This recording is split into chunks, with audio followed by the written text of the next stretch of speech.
Devil May Cry, one of the greatest action video game series of all time, created by Hideki Kamiya, the Twitter blocking guy. This series was so legendary, it started its own subgenre of games with its fast-paced, style-based action, called character action games because there's a character and they do action. I don't know. I wasn't the guy in the early 2000s who came up with this shit. Anyways, Devil May Cry was a success, getting great reviews and selling pretty well for an early PS2 game. So naturally, Capcom wanted to make a sequel to the game, without telling Kamiya, and getting an entirely different development team to work on it. And in 10 months. This was a bad idea. Development went so poorly that the original director of this game is still unknown to this day, and they had to kidnap Hideaki Itsuno from the fighting game department to finish it in just a few months. Itsuno was naturally pissed at this and wanted to be given a real chance at making a Devil May Cry game, so he asked his bosses really nicely and they let him. So he went on to make one of the best games of all time.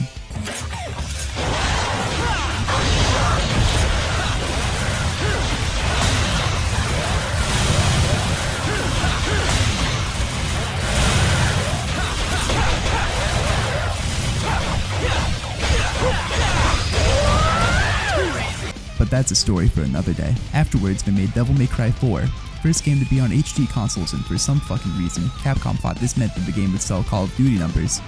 DMC has always sold pretty well, usually around 1 million or 2 for each game, but 10 million? That's kind of fucking insane, Capcom executive. DMC 4 went on to sell 3 million, which is great, but not what the money people wanted. They speculated that the issue was how Japanese the game was, and that it didn't connect enough with the American market, so they decided to give the property to Ninja Theory, a British game studio, and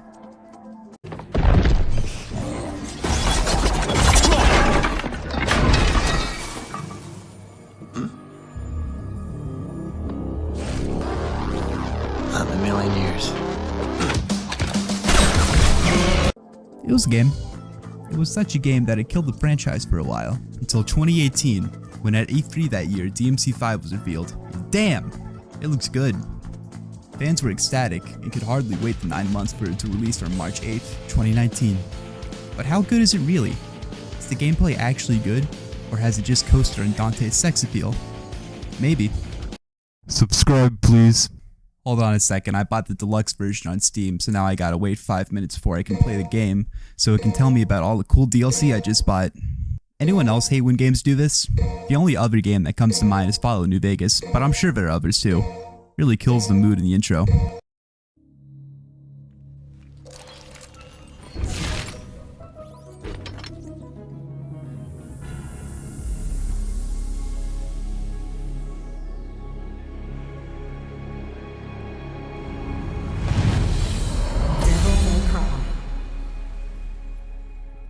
The game starts with some gay poetry, and then we see Dante, legendary devil hunter by the way, fighting some big guy. Unfortunately, we don't get to play as Dante. We're stuck with all one arm. He's not even legendary. Adam Driver tells us it's okay to run, but we don't listen and find some bugs to fight. I always forget how few moves you have in the beginning of these games. Just slash, upper slash, and gun. Which is fine if like a blind baby accidentally wanders towards the controller, but I'm a man. I want to press many buttons. The triangle button controls Nero's sword, while the square uses the gun. Nero has a basic sword combo, 4 hits, an upper slash to get bugs in the air, a combo in the air, 3 hits, that's about it. We get a red orb, which isn't just a funny looking face, but also the major currency in this game. You can use this shit to buy anything. Moves, dance moves, other orbs. The modern economy is crazy, I tell ya. At the end of every fight scene, the game does a cool close-up of you doing your finishing blow. It's a nice touch. We make our way over to Dante and see he's getting completely bodied. Tentacles over here hasn't even gotten off his ass yet. Well, looks like this won't be a total waste of time after all. Hey, jackass! Did your mother ever teach you it's not nice to steal?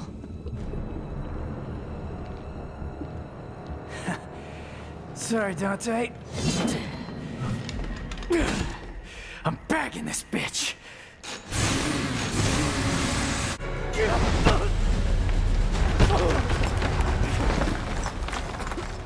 Nero fans, I've got bad news. Nero gets his shit kicked in. I mean, you can technically win this fight, but it's really fucking annoying to do so with a total of 4 moves. Dante gets back up and turns into a sexy demon and holds off Tentacle Chairman while V tries to get Nero to escape. Dante calls Nero deadweight, which makes him cry like a baby while V drags him away. I didn't come all this way for nothing! It turns out Chair Guy is named Urizen, and according to V, he's the Demon King. Good for him. Wonder if he'll ever stand up. 1 month later.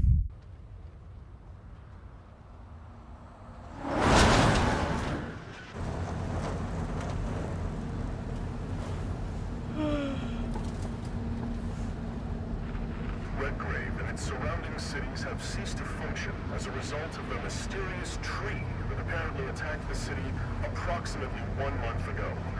In light of this incident, the government... They're demons! I've seen them with my own eyes! Redgrave is completely taken over! So, tell me, Tell you what, how does it feel to be rescuing the guy that killed your father? Jesus, Nero, that's how you start a conversation? In case you're curious, Nico's dad is this guy from DMC4.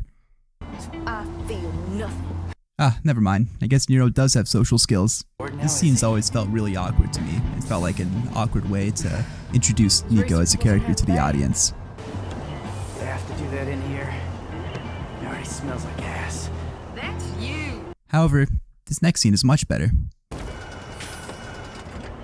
Hey, Nico! Don't lose your tits. I see him.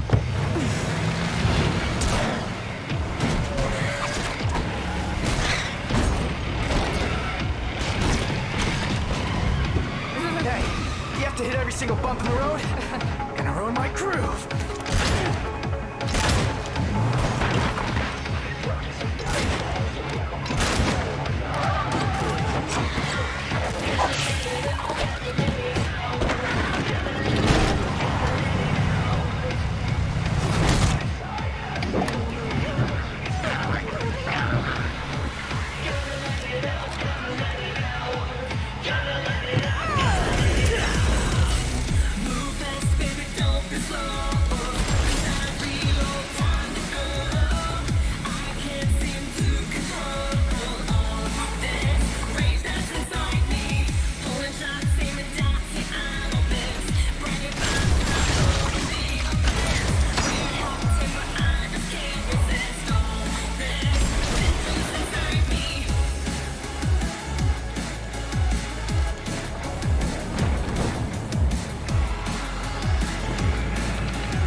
This is the greatest opening credit scene in any video game ever.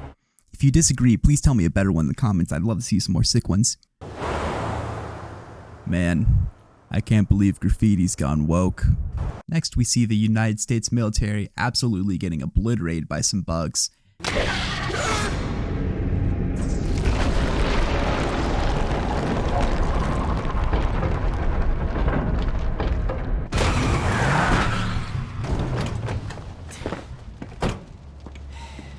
You look like you need a hug, but you're not gonna get one from me. And Nero decides the best course of action is to further traumatize the only survivor. Cheer up, crew cut. Nero's showing off also introduces us to his big gimmick in 5, take Devil nuts? Breakers. These were made by Nico and replaced Nero's gross demon ghost arm thing from DMC4. Where'd that go anyways? There's about a dozen in the game, and they each give Nero a new ability on the circle button. However, he can't be pressing circle willy-nilly. If Nero gets hit while using a Devil Breaker, it'll break. No kidding. The first Devil Breaker is the Overture. This allows Nero to shoot a bunch of electricity out of his hand, which does a fair amount of damage and has okay range. It's a pretty good combo ender. By holding down circle, you can also turn the breaker into a bomb and stick it to an enemy, which does a fuck ton of damage, but has the downside of blowing up your arm. The level breaker system is a bit of a mixed bag in my opinion. It does add a lot of customization and new moves to Nero's moveset, but it's a little clunky. In order to equip a different arm, you need to break the arm you're currently using, and there's no way to switch arms without breaking them. Luckily, getting new arms isn't that difficult. You can find these things laying around almost everywhere. With how many arms the game gives you, you should be fine not having to buy any more and spending your red orbs on purchasing moves instead. You'll want to buy more moves quickly with how little variation the base moveset gives you. Progressing through the level, we find this guy, a red orb bug.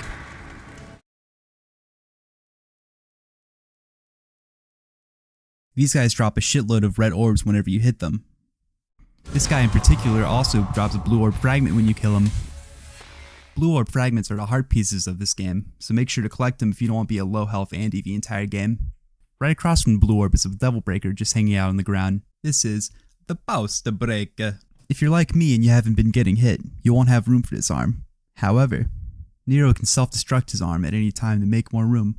The Pasta Breaker flies off Nero's sweet little nub and hits enemies for a little while and makes a microwave noise after it's finished. It also rotates the order of the rest of your arms, which is something you normally can't do. Wow, fuck. Blew up. This stage has explosive barrels that you can hit to blow shit up. This is usually good, as it kills a lot of enemies quickly, but if you're on autopilot like I am, you'll get caught in the blast. Up next we have the first boss of the game, if you can call it that. This boss fight's actually a great time to talk about one of Nero's core mechanics. I'm bringing the fire. By pressing the rev up button right after the attack, you're able to charge up one bar on the exceed gauge. When this is charged up, Nero's next attack will be the EX version of the move, which is faster, stronger, and on fire. If you're in the melee, think of this like L canceling, because it's pretty similar. The rev up is even mapped to the L trigger. If you get the timing just right, you can charge up the full exceed gauge at once, which always feels super sick. Oh yeah, the boss, he fucking tries to hit you with the tentacles or whatever, but he dies quickly. Even quicker if you're revving up those fryers. Nico tells Nero that the entire city is fucked, and then he has a flashback about his gross arm. Yamato did this. Nico and Nero are hanging out, working on their van, while Nero's wife, Kyrie, yeah, that's how you spell it, says dinner's ready, conveniently not on screen. I'd hate to see a 9th unique human model in this game. Good thing it doesn't happen. Nico runs off to go eat Nero's food, while a mysterious figure approaches Nero. What is it? You hungry? Well, you're in luck, pal, 'cause food's ready and Kitty A always makes too much. I like this moment a lot. It shows how underneath his punk exterior, Nero's actually a nice guy. This heavily breathing man randomly walks to Nero's garage, and he offers him dinner. What a swell guy. Kitty A, get back inside now! Maybe too swell. I'm taking this back.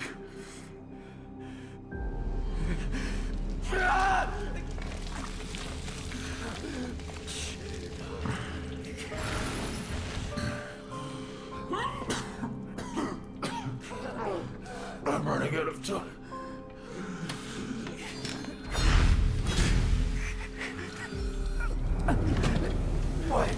Hey, hold on a second. I've seen that sword before.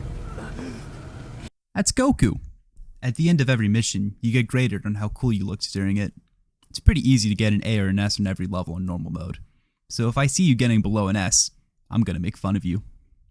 Next mission, Nico starts giving Nero a bunch of arms. Like a whole lot of arms. This is the whole DLC issue I was talking about earlier. Oh shit, that's Mega Man's arm. We can finally start buying moves to make the game fun. I recommend buying as many sword moves as you can, as that's what you'll be mainly using as Nero. We walk down an alleyway and come to this beautiful arena.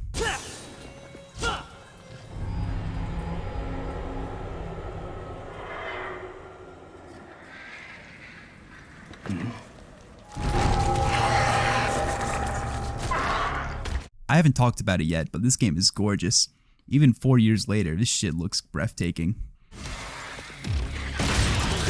Get out of my sight!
New enemy, little Grim Reaper guys.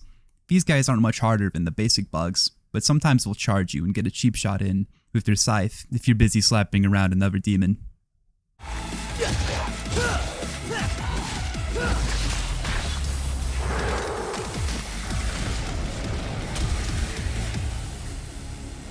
Nero goes in his hotel, and we get what this game considers a puzzle. Make sure you're sitting down, because this is about as complex as the level design in this game gets. You need to pick up the little goop guy, or as the streets call it, a Nidhogg hatchling, and put it in the demon tree vagina. Something you'll definitely notice in this game is that most levels consist of a hallway, an arena, another hallway, rinse and repeat. Some might think this is a positive simplification for the series, as it makes the focus much more on the combat, but I don't know. I always liked exploring and doing little puzzles in the other games. It makes it feel a lot more like an adventure. But hey, that might just be the cocaine talking.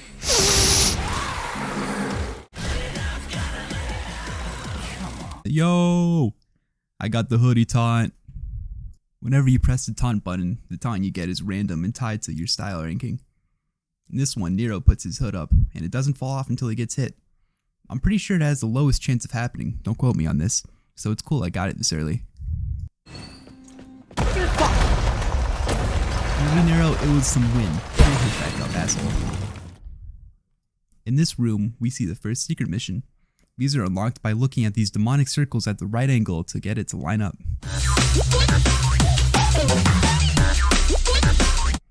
After beating some enemies in a reasonable amount of time, we get a blore piece. Now's a good time to talk about the music in this game. If you're watching this with sound on, I'm sure you can tell. It bangs. But that's not all. Depending on how stylish you're playing, the music bangs more. What part of the song and how loud it is depends on your style ranking, with the chorus kicking in as soon as you hit S or higher.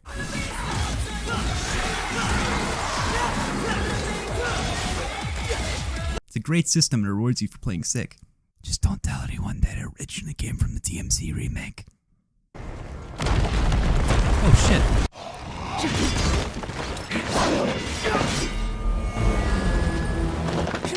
New enemy. These guys will wildly swing at you until you do something that knocks them back. Then they'll run at you with super armor trying to hit you. You can parry it with good timing, but it's usually better to just dodge them.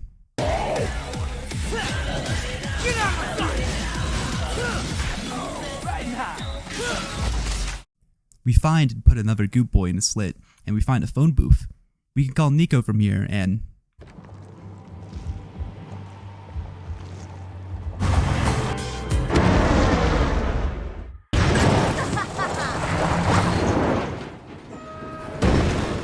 she does that. Here, we can buy new moves and refill our arms from her in the middle of a mission. Nice. Afterwards, we come to the boss of this mission.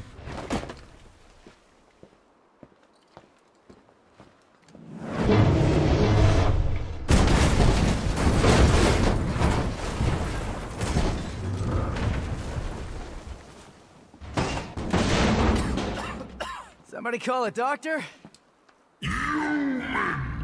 I wasn't expecting any survivors.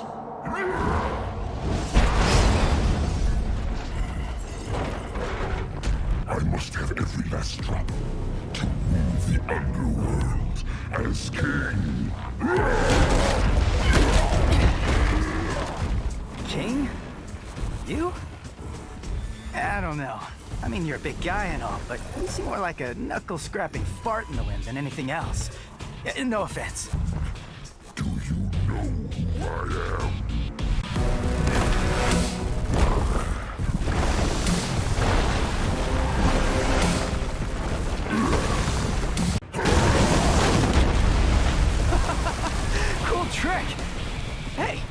Do you do parties?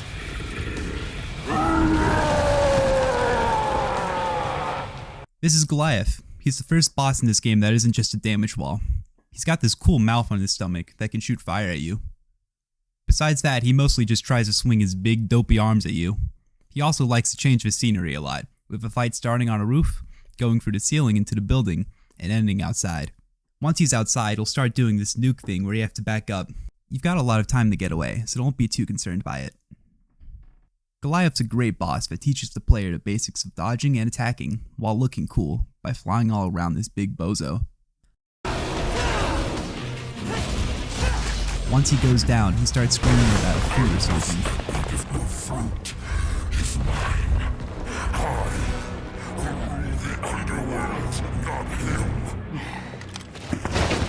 When Adam Driver from Star Wars and his cat come in to steal Nero's kill. Pardon my delay. I was catching up on some reading. Yeah, looks like a real page turner.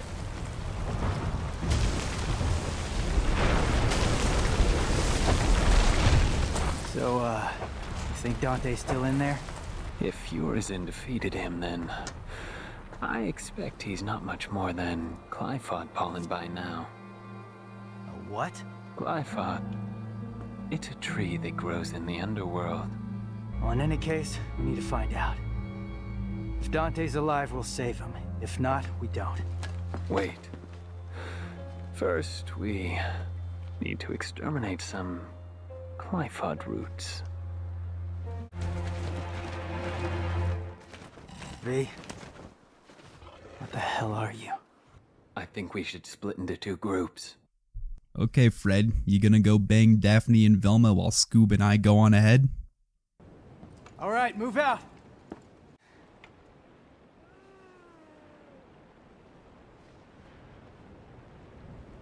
Nero starts making his way towards the tree root, while Nico just kinda hangs out. Nico gives Nero the punchline in this mission, which is kinda like the pasta breaker, but less Italiophobic. There's also some bats that breathe fire or whatever, who cares.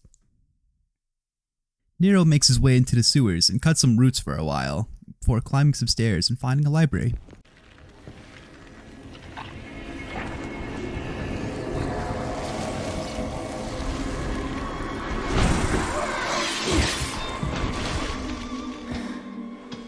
Hey, it's the Death Scissors. These guys are a classic enemy that haven't shown up since DMC1. It's cool that they're back. They fly through walls and shit and have scissors. If you hit them when they're trying to summon new scissors, after you break the ones they're holding, you can one-shot them, which is pretty cool.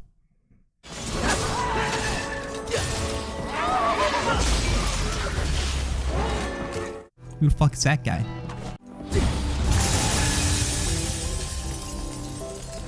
Without strength, you can't protect anything. I know that. Yeah, sure, whatever, Nero.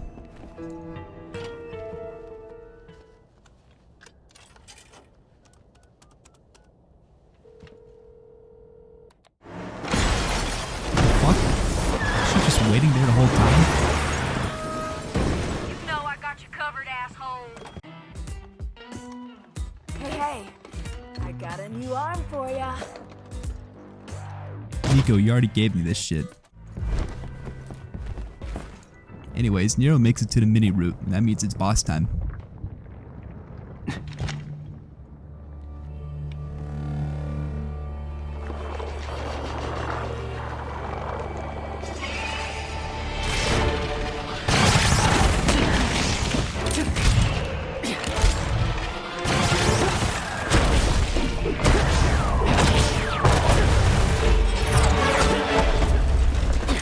What?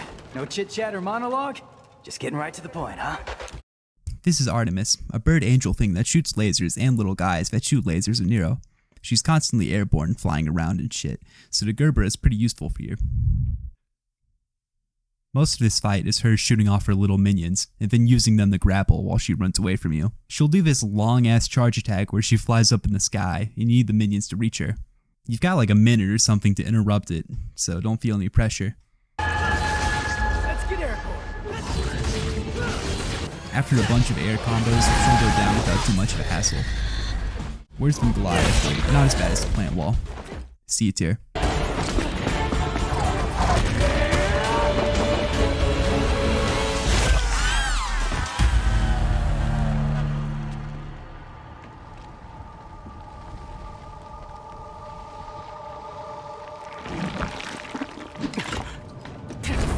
Oh shit, a naked woman. I can't show us on YouTube. Next scene, next scene.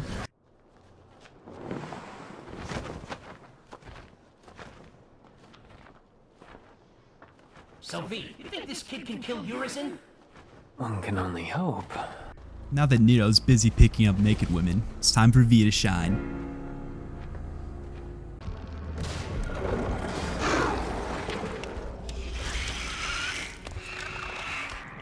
Oh, genius says be careful. Yeah, no shit, Shirley. Ain't that right, V? I mean, you are fragile at the moment. Wouldn't take much to wipe you out in a sticky situation. I'm just saying that running away is okay. It's always okay to run away if you're not up for it. He who desires but act not breeds pestilence. So it is written. Okay, Shakespeare. Just remember this. You and I like to exist, so get rid of those demons quick, cause killing them ain't my stick. I got your back. Cause dying is whack. V is fucking weird. As the bird said, V is really weak and relies on his cat and bird to fight. Triangle controls Shadow, the cat, who focuses on melee combat, while Square controls Griffin, the bird, who uses ranged attacks. Sort of like Nero's sword and gun, except more demonic. Why did I write that line? That sucks. Gotta land the final blow, D.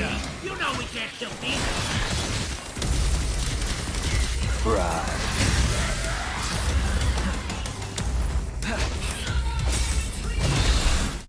They've also got their own health bars, so you need to make sure they're not getting whacked all over the place.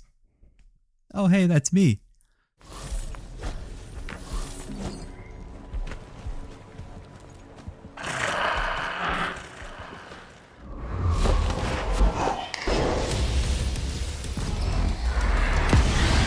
V actually has a third familiar too, Nightmare. By pressing L1, V can summon Nightmare for a short period of time. He's strong as shit and has a laser eye that blows up everything. But he can't be controlled to make up for it, and he goes away once V's double trigger is over.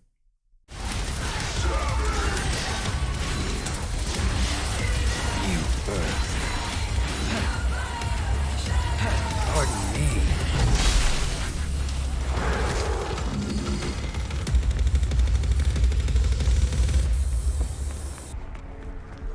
This bridge looks unstable. Looks fine to me.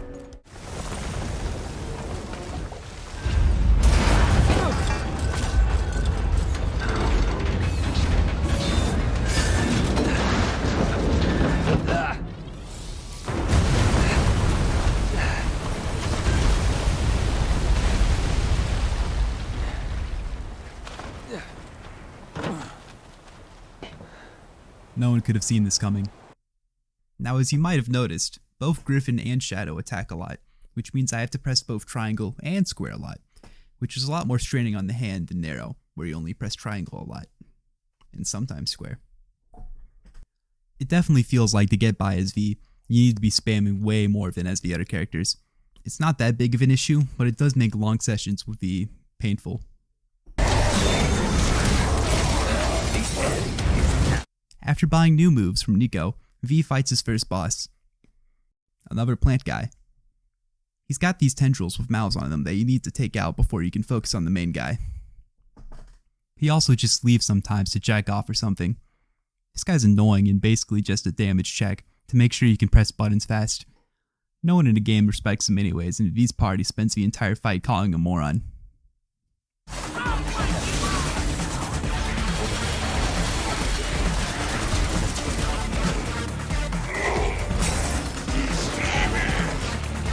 The cutworm forgives the plow. What do you say?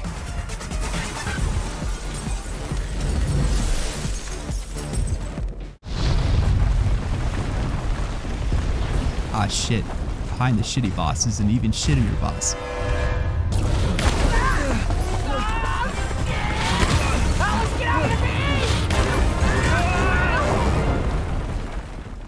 V can only handle so much cringe in one day, so he runs away and accidentally falls into a sewer. Oh, we're alive! We made it! It's our lucky day, V. Let's go find a game of cards. These Glyphod roots, they're everywhere. Well, we are underground. Then I guess we have some clearing up to do. He sees a bunch of roofs just covering the roof. Great look, by the way, props to whoever designed that. And decides he's gonna start cutting that shit down. V's cat has combos like Nero, where you have to pause in between the inputs in order to perform them, but they're a lot harder to do because you'll be constantly spamming the square button to be shooting with Bird. Again, it's a little thing, but these small annoyances add up to make V a lot less fun than the more traditional characters in this game.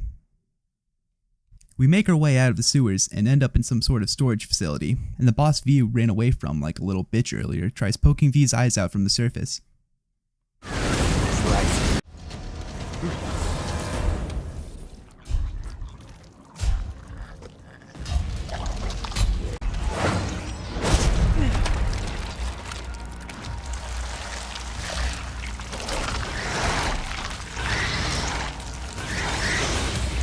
Big bug. Cool, got it. These guys are sort of annoying because most of their attacks have super armor, but that's not too big of a problem for V. Just keep a safe distance and call Shadow back before he gets hit by dodging to the left or right.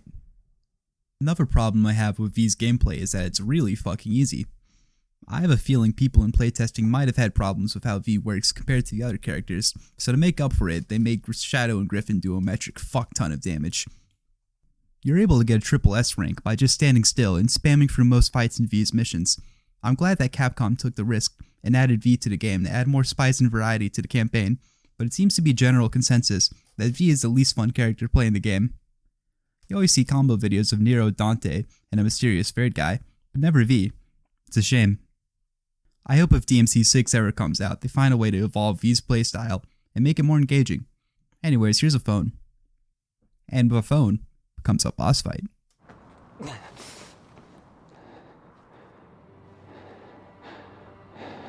Malthus. Of course. More trouble. Not sure about that one, though. Never seen it before. Not in the underworld, anyway. Search for the Devil's Sword, Sparta. You know where it is.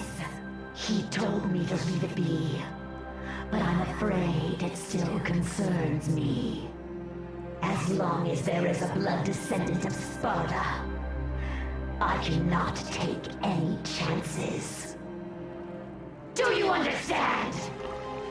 Find it and destroy it. Only then will his reign be truly realized.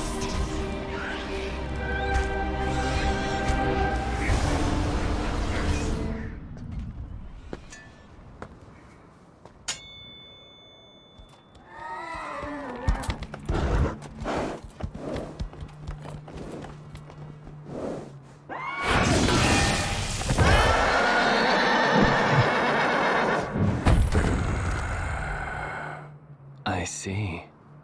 I know what you are. Don't worry. I'll be gentle. Oh shit, the Devil's Sword Sparta. That's like imported and shit. Everyone's always trying to get it, and it looks like my ex-wife wants it, and tells his horseman to go find it. This is Garion. He's a horse that can slow down time. He was in DMC5, so it's cool that he's back again, and now he's got a cool knight friend riding him. Even with the horse slowing down time, all of the knight's attacks are pretty telegraphed, so using Shadow, you should be able to dodge most of his attacks easily.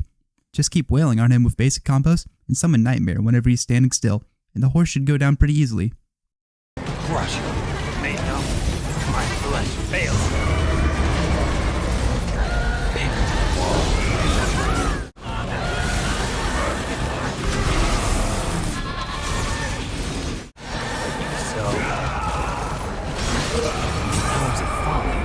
By the clock, but of wisdom, no clock can measure.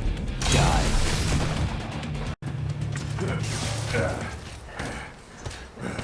Hey! I'm fine. I must chase him. If the Devil's Sword Sparta still exists. It may very well be our only hope. Think about this for a minute now. What will you do if you find it? Hate to break it to you, but the Sparta will just be too much for you. For me, yes. But what if the boy... Cut back to Nero chilling out in Nico's van, and he sees the metal giraffe that he was terrified of before. He's and too big decides to to go leave take it alone. down. Better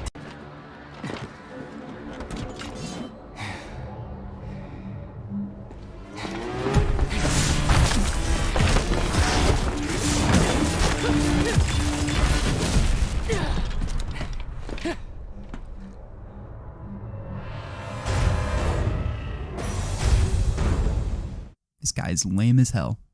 He's got these red bumps on his legs that you need to hit until you can grab onto them and fly up to the real weak point. His red bump on his head, back, somewhere. Anyways, this bozo is another boring damage check. He'll knock you off after you hit him enough times, and you have to get back up and start slapping him again.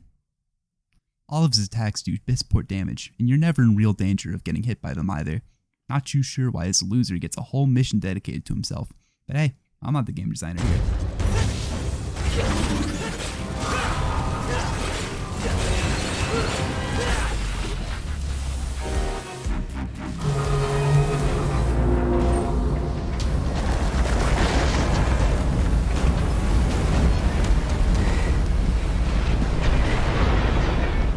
This thing's a root too.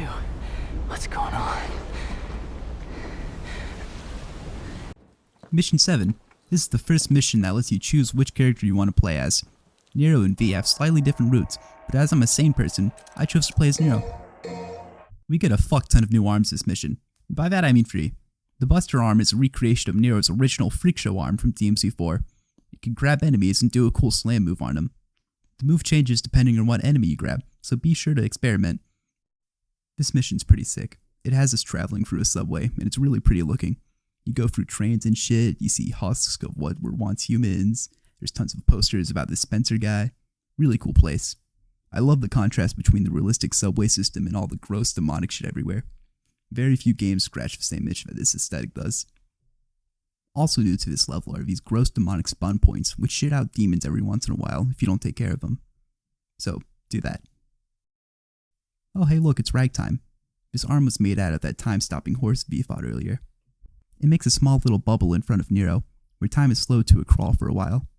Adds a lot of potential in Nero's combo game with him being able to keep enemies in the air longer, or making fights against multiple enemies easier to manage. The burst slows down time everywhere for about a dozen seconds, and lets you feel like Dio.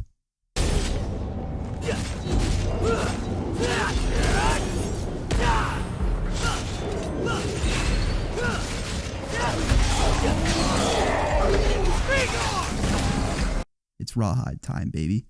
This arm is stupid but fun. By holding down the circle button, Nero starts swinging his whip arm all around him. Great for crowd control, and inexplicably fun. Something about the animation and sound design makes me love this arm way more than I should for how simple it is. This escalator section is a cool set piece. The demons somehow figured out how to make all the escalators go down, so Nero has to struggle his way upwards while a bunch of these mushroom guys shoot lightning at him, while fighting normal enemies too.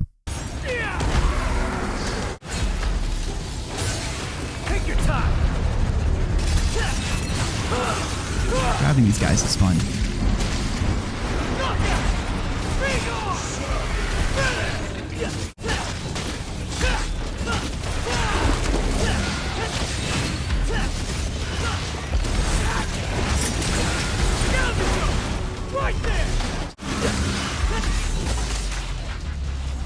The level ends with Nero making it out of the subway, with a cool shot of the Qliphoth peeking its head in.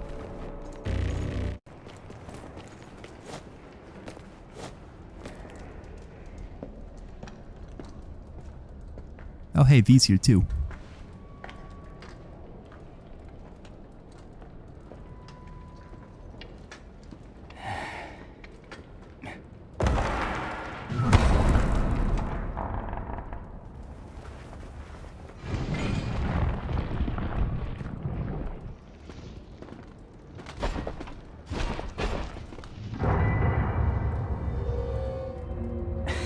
Nice. Getting the band back together, huh?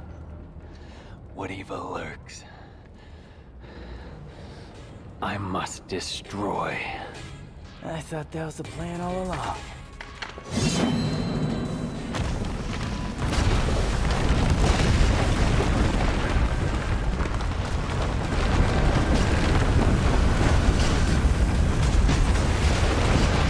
This set piece is badass, with Nero and V teaming up to fight a bunch of these night guys, reminiscent of a boss from DMC 1 that V really seems to hate. I wonder if there's any foreshadowing there at all. The arena is also sliding down a hill the entire time, which adds to the hype factor. These Nello Angelo enemies are really fun to fight, with them able to block and parry some of your blows. They might be my favorite normal enemy in the game to fight. Nero also suplexes him with the Buster Arm, so that's a plus.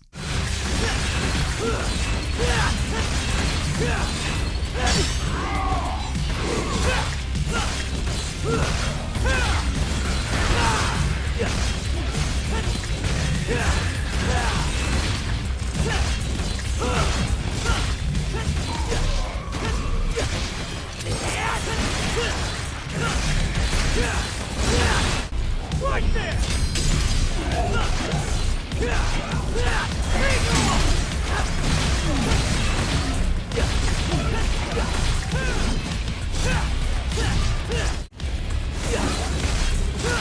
Let's get airborne!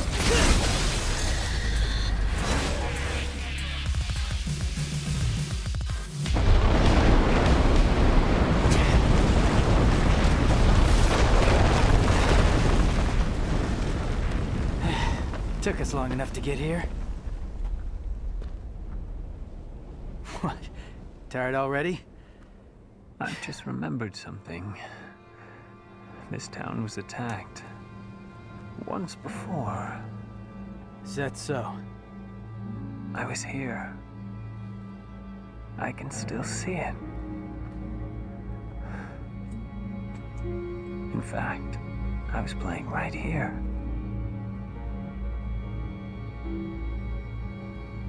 That was the house.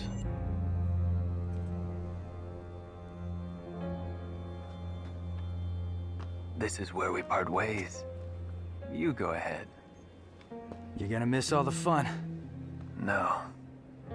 I must seek out the Devil's Sword Sparda. What? Yeah, I don't think that's such a good idea. Trust me. You're not the only one who thinks so. But to win this fight, we're going to need all the help we can get. Not the only one. What the hell aren't you telling me? Man, that guy's fucking weird, huh?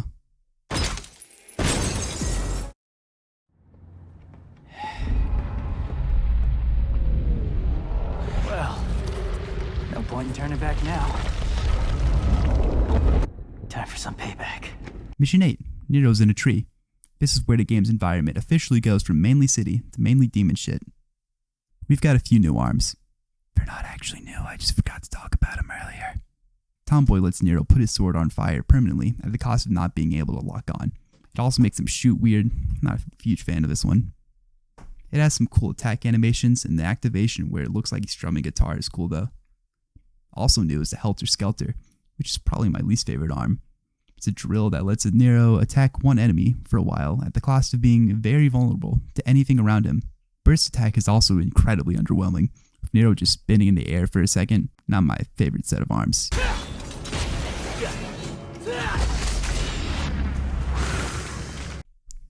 This level has these slow elevators that ride up through this blood waterfall type thing. They're really fucking boring. There's like 3 of them. They really don't add anything to the gameplay, so I don't know why they were added, unless they wanted to pad time, which they could have done way easier with an extra counter or two.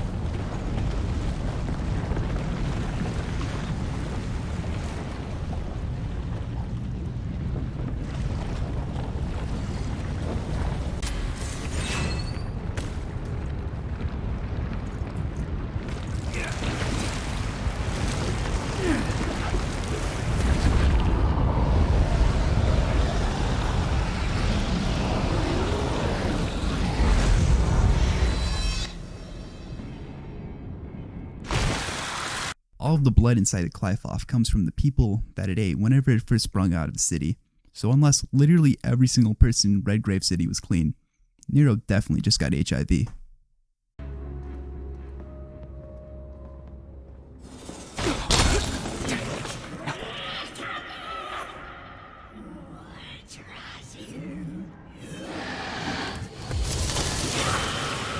New enemy. These guys are ice goat wizards, but they're extremely easy to interrupt. If you just hit them a couple times, they'll stop casting their ice bullshit and fall on the ground. Wouldn't worry about these guys at all. Just don't let them actually attack you, because they have a few ways to freeze you.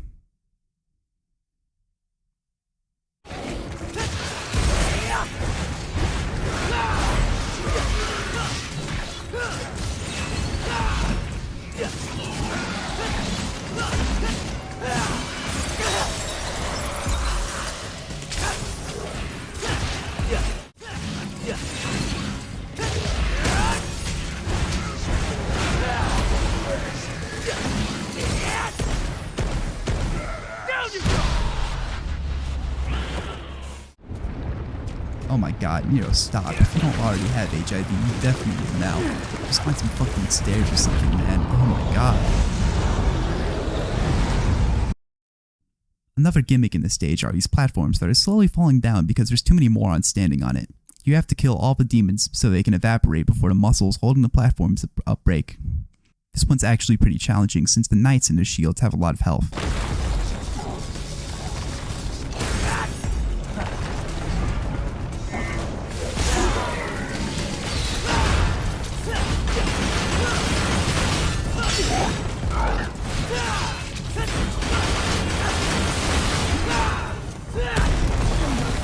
Also, I forgot to mention earlier, but some of the stages have their own battle music play instead of Devil Trigger, and almost all the stage unique music does not hold a candle to the main battle themes.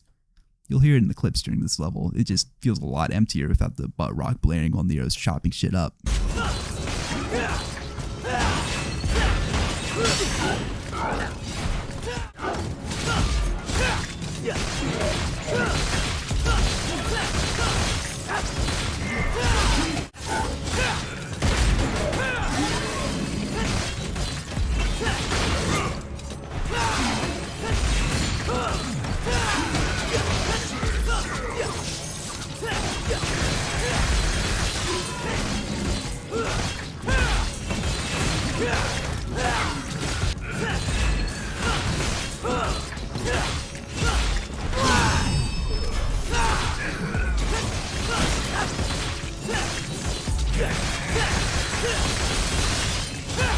Let's get airborne.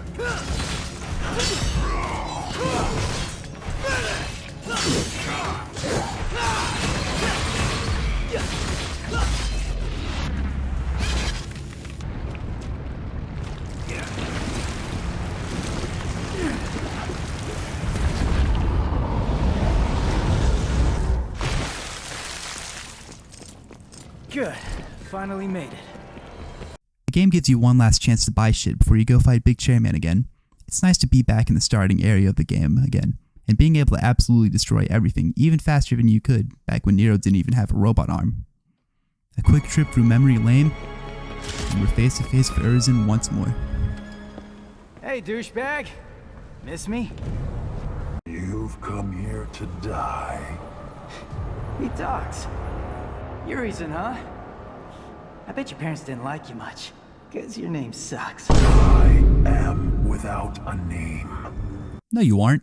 Your name's Urizen, jackass. Didn't you just see the introductory text on the left side of the screen? Anyways, Nero actually does some shit this time. After giving Urizen an ouchie on his palm, he gets pissed off and finally decides to stand up. Just like you should do, viewer at home. It's not healthy to be sitting down so much. Stand up for a minute.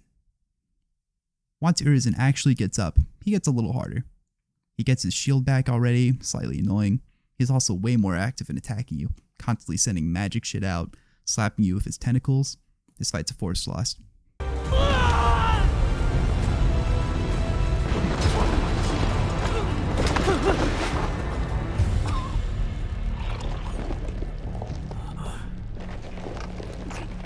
Nearly human. Petulant mortal flesh. Looks like Nero's about to die, but wait a second, it's Red Guy. He knows how to deal with the tentacles.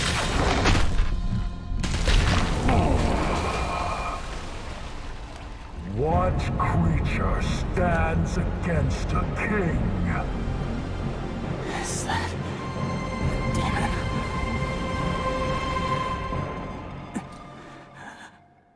1 month ago, Dante's hanging out in his shop with no electricity on and gets harassed by his agent, landlord, whatever, Morrison. I got a gig. Cash up front. Cash up front. This I like. The water needs turning on and those toilets need flushing.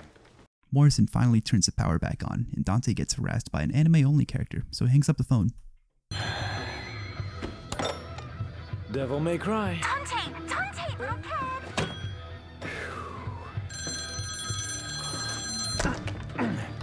Dante is then introduced to V. So, what's your name? I have no name. I am but 2 days old. Just kidding. You can call me V. A powerful demon is about to resurrect, and we need your help, Dante. Now that's a familiar tune. Do you have any idea how many times I've heard that exact same line? This is special. This demon is your reason. Your reason for fighting. This demon got a name?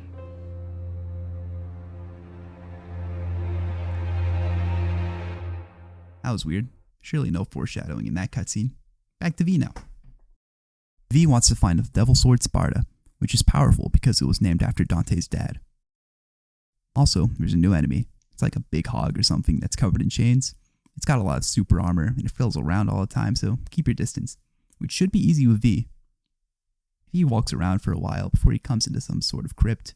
So far, every man-made location in this game has been a pretty normal place, just fucked up by all the demonic shit going on around it. But this seems to be some sort of dungeon with coffins everywhere. It makes you wonder about the history of this place. Don't expect to get answers though. I'm too busy getting arthritis by playing V. Ah yeah, baby. Gaming. Rest in peace. Slicing. You burn. Gouging. Scorching.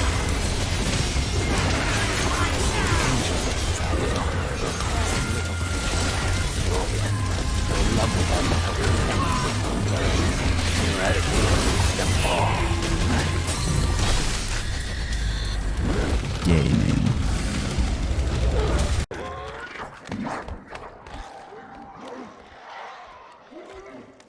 Whoa, this is some kind of ritual shindig, isn't it? You guys got the dance fever for Sparta, don't you?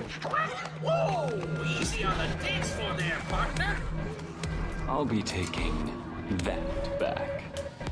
We gotta fight these new freaks, who are pretty complex for normal enemies. Something about their masks changing changes their behavior, but I'm too busy spamming buttons to pay attention to that. Just keep the pressure up with Bird and Cat, and they'll be dead in no time.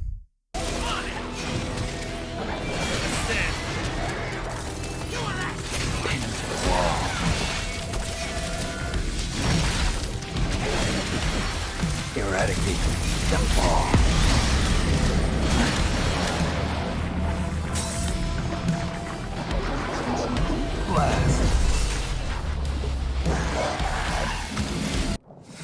V retreats with Devil Sword Sparda by tearing down another mini Clythoth, but then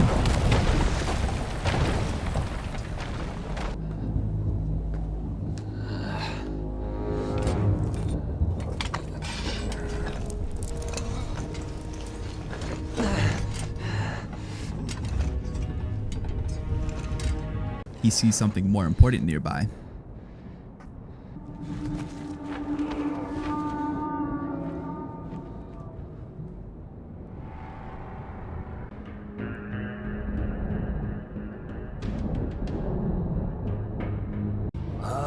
V?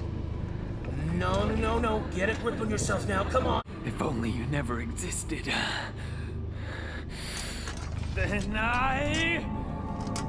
Don't do it, V. No!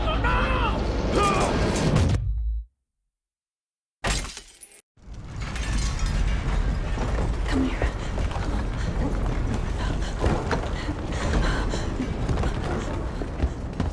You need to hide, Dante. No matter what happens, you mustn't leave. I need to find Virgil. I promise I'll be back. I know this is hard. You must listen to me. Be a big boy. A man, huh?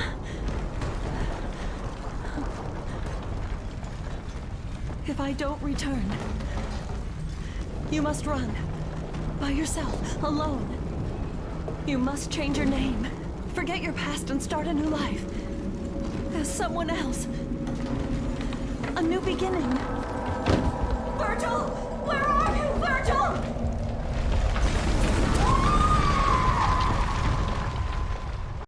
V's murder attempt wakes Dante up, and they talk about Urizen for a bit, before Dante has another flashback to a month ago, right before he first fought Urizen. Guess I get to see it with my own eyes. If it really is you. Finally, it's Dante time. Only took half the game for him to show up, but it's well worth the wait, because this is the best he's ever felt to play. Even without buying any upgrades, Dante still feels like a complete character to play. He starts off with 2 melee weapons and 2 guns that he can switch out at any time mid-combat. This allows for so much creativity on the player's part, being able to do almost any move in Dante's huge kit almost any time. I'm going to stop talking about his moveset until he gets everything, because trust me, it's going to be a long rant.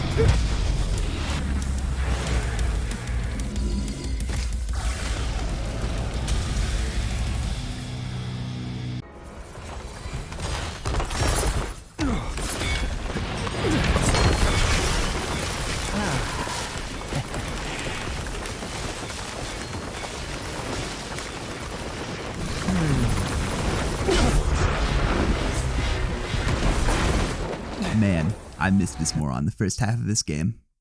Sonic the Hedgehog over here takes a year to spin up before he actually starts rolling at you. You can break him out of his super armor by hitting him enough times, but it's kind of annoying.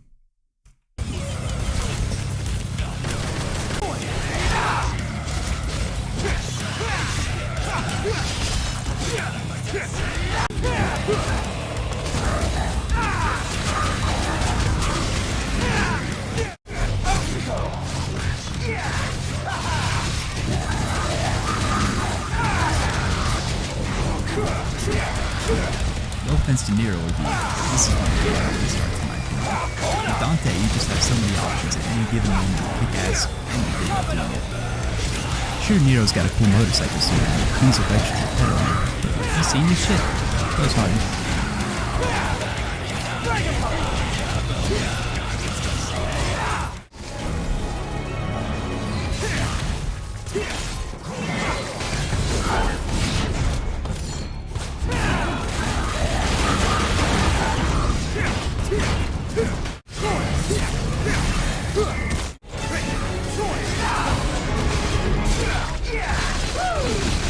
Get out of my sight!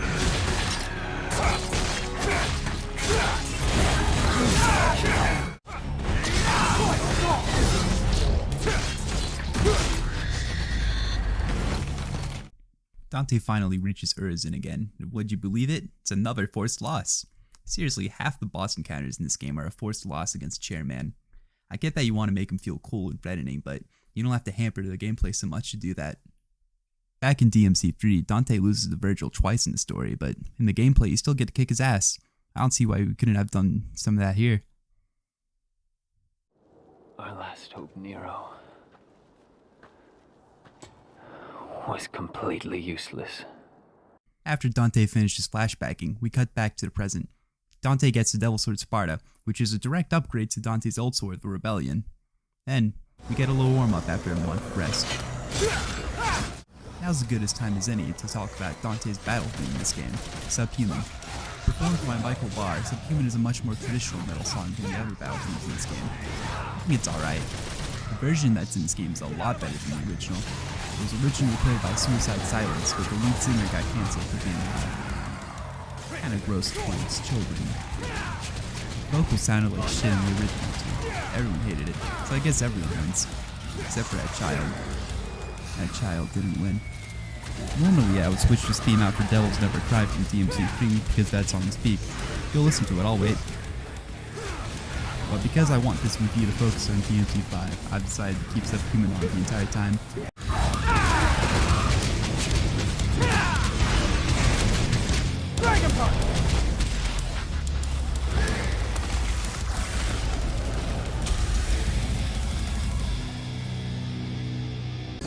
This mission has a couple of cool set pieces. This circular arena is really nice looking, one of my favorites in the game. After a short hallway, Dante gets on a bridge.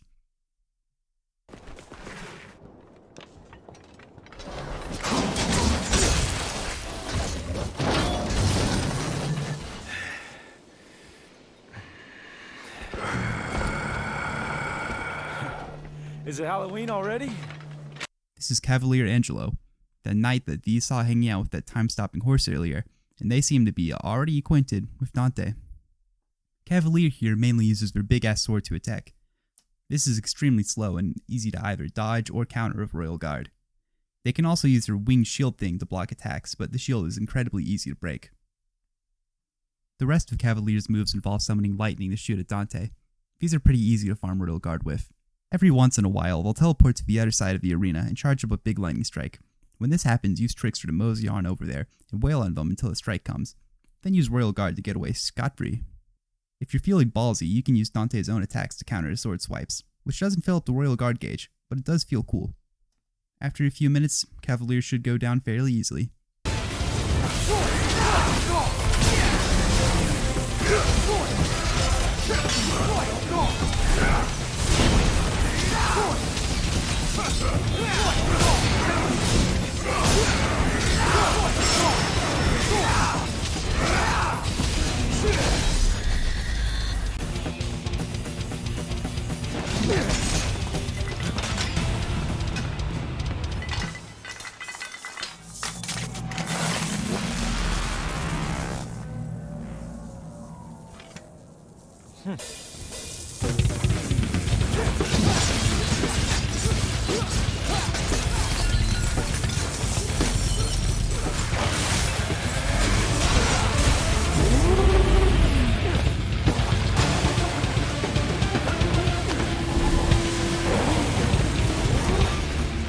Dante swipes the shit out of Cavalier, and a naked woman pops out. He gets a cool bike and proceeds to ride away from his responsibilities. He tries to catch up with him, but it's too late. Dante is already on the road with the rest of his divorced dad friends. V watches after Trish until she wakes up, and they talk about Irzin until V gets really edgy. It doesn't matter. I'm a shadow of my former self who lost everything. I will tell you the story of my birth. Then he starts talking about his childhood trauma before he goes away. Thank God. We start mission 12 and god damn it, it's childhood trauma. That man's body was reaching its limit, breaking down. Dante.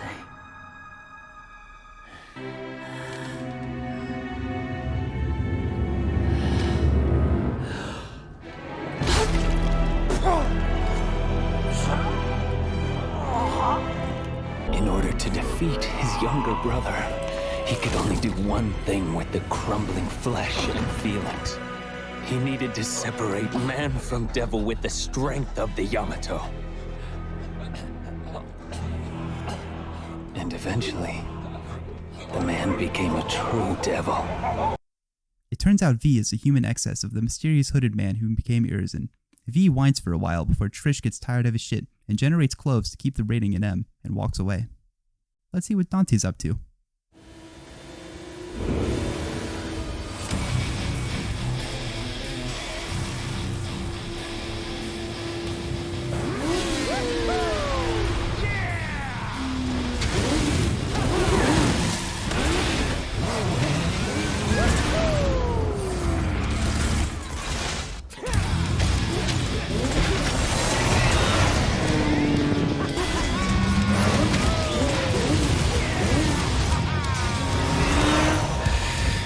How's that for road rash? This game rules. Dante gets his personal weapon, the Cavalier. This thing is badass. I'm not going to touch on it much now, so I can save it for the big Dante rant later in the video, but it's a motorcycle with chainsaw wheels. Hold down the attack button to really tear into enemies. You get a few weak enemies in this opening room to test your new weapon on before going to the main room of this mission. Mission 12 features another pretty crazy puzzle. We need to fill this fountain up with blood in order to get the statue to move. How do we do that? By walking in a straight line and attacking gross demon clot things so the blood can flow all the way down. This leak from Capcom shows the leading design philosophy behind the mission designs in this game. There's a fun little room in this stage where you get to destroy Jeffrey Epstein's repossessed vehicle. Then as punishment, a three-letter agency sends the most annoying enemy in the game at you for messing with their shit. Meet the Fury, the only enemy in this game with iframes, or invincibility frames if you're not a gamer with brain rot. This forces you to stop playing the game and have to play the Fury's game, which fucking sucks. You have to wait while this edgy dork teleports behind you, kid, and either dodge or hit them to start comboing them before they randomly decide they're invincible again. I recommend using Balrog's jab as Dante because of how fast it comes out. Luckily there's only one here, so I don't lose all my resources this speed.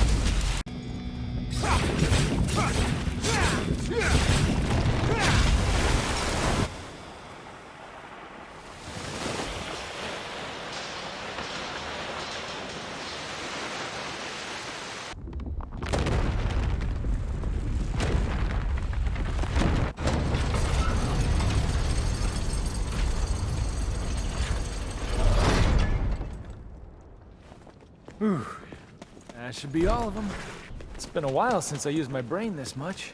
Dante, what the hell are you talking about? We've been walking in a straight line for the past 15 minutes. After doing all that, we get to go below the statue and go to this cool cave. Turns out this cave leads to Dante's childhood house for some reason, and he has a bit of a moment. Holy shit.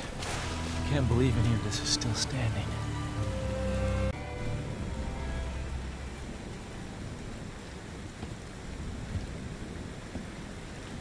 Ha! There you are. Hey, what's wrong with you? Hey! Hey, Dante! The demonic power was activated in me once, when Virgil lovingly jammed this through my chest.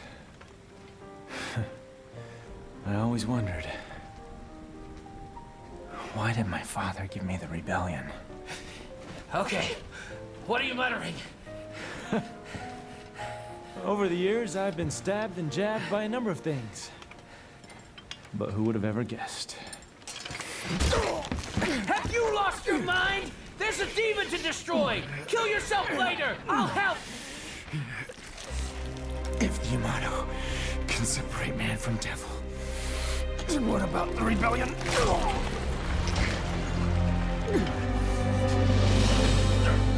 Wow! You are absorbing the Sparta!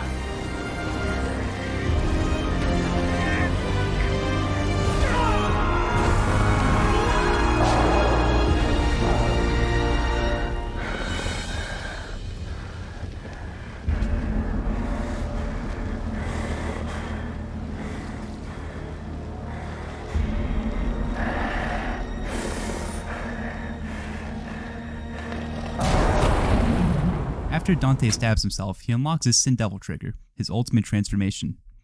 He also gets a cool sword, the Devil Sword Dante. Even better, he gets caked up. The Sin Devil trigger allows Dante to trade his Devil Trigger meter for SDT by holding down L1 or by getting hurt. After holding it down for long enough, you can activate it, making Dante unstoppable. You know, for about 10 seconds. I like Sin Devil trigger a lot. It's cool to basically give Dante a level 3 super.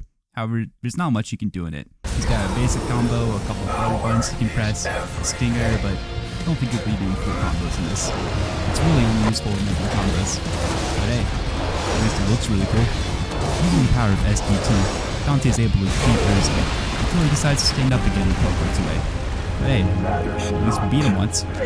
Our heroes finally meet up and discuss all that dumb bullshit that just happened. He's at the top of the Qliphoth. It's the other way around, Dante. This is the lowest level of the Qliphod's upper echelon. Then Dante gets a hat.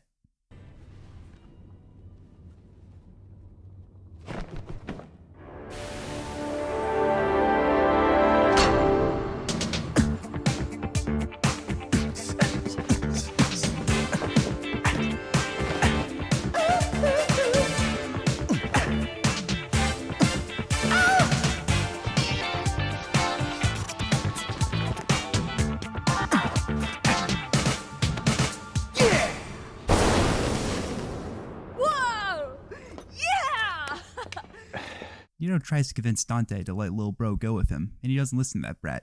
but he listens to V for some reason. Then they all jump off a different cliff when the mission starts.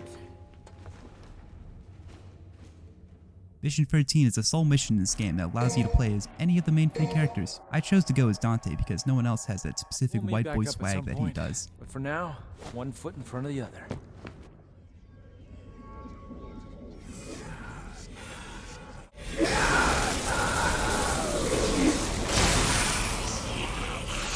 New enemy. These freaks shoot magic bullshit at you and teleport away when they get tired of being jumped by you.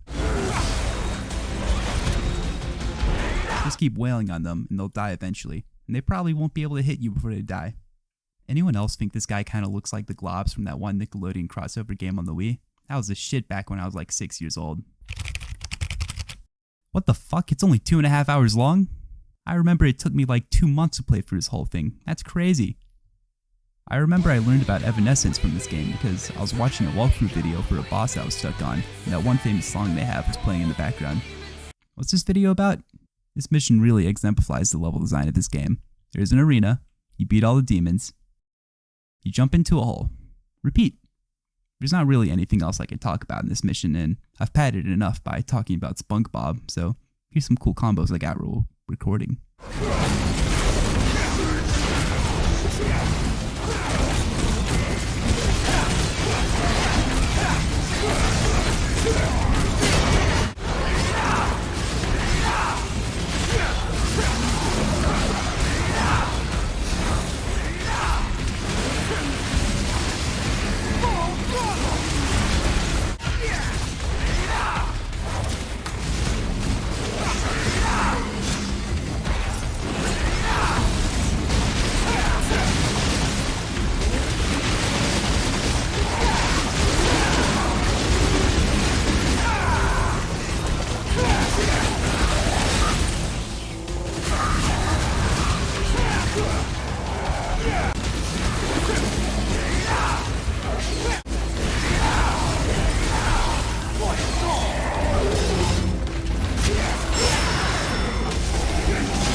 The gang all lands in the same spot at the same time, and pff, I forgot Nero had the Mega Man arm on. He Looks looks like we silly. still got a long way. Oh shit, earthquake.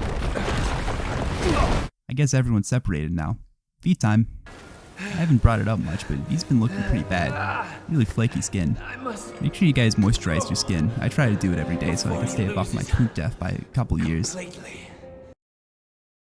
He skates for a bit until he twists his ankle and fucking dies in some sort of ancient demon ritual ground. Then he gets laughed at by some hot babe. Can't say I'm not jealous. He awakens in some sort of dreamscape and needs to recover his shadow puppets, one at a time. Each of these free doors has both these shadows and a previous boss behind it for some sort of pseudo boss rush. You can only start with one shadow during your first fight, so please don't pick Nightmare. I'd recommend Shadow the Hedgehog, Cat first. I really like how these dream bosses look with their white shadowy forms. Because you only have one of these shadows, the first fight will kinda suck and take forever because your damage is essentially cut in half. Just keep attacking with Shadow and keeping V out of harm's way and you should be fine. If you accidentally get Shadow killed, you can stand near its iconic orb to quicken the revival. The second and third refights are pretty easy because you'll pretty much have V's full kit available to you in them.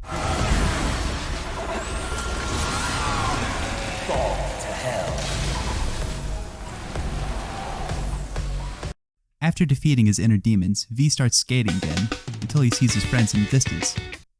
They're safe. My journey is coming to an end. Oh, okay.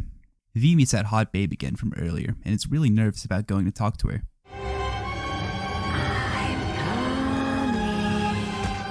Me too.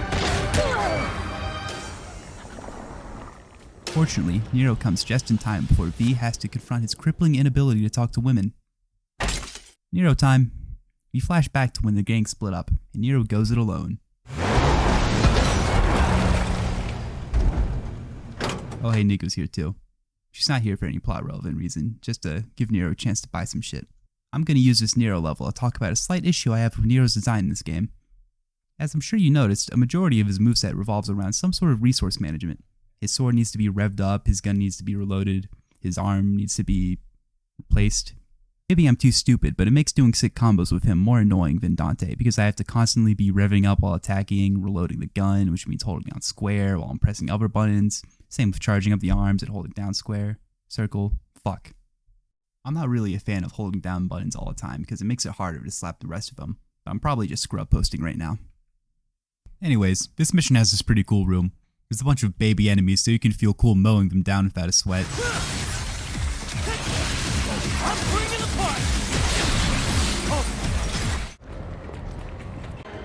Nero catches up to V and finds the hot chicken lady that I was afraid to talk to. Gotta pay attention, sweetheart. Sparta's kin.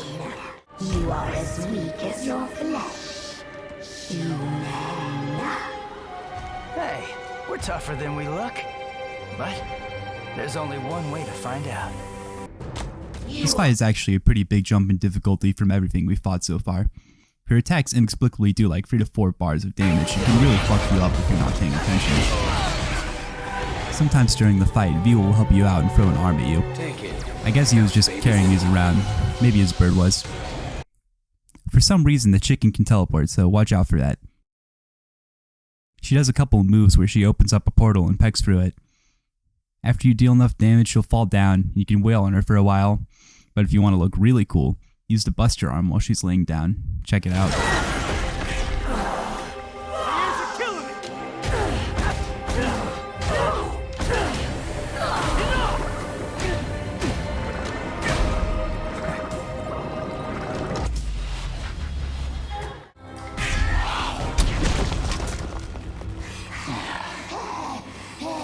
How do you have so much power left?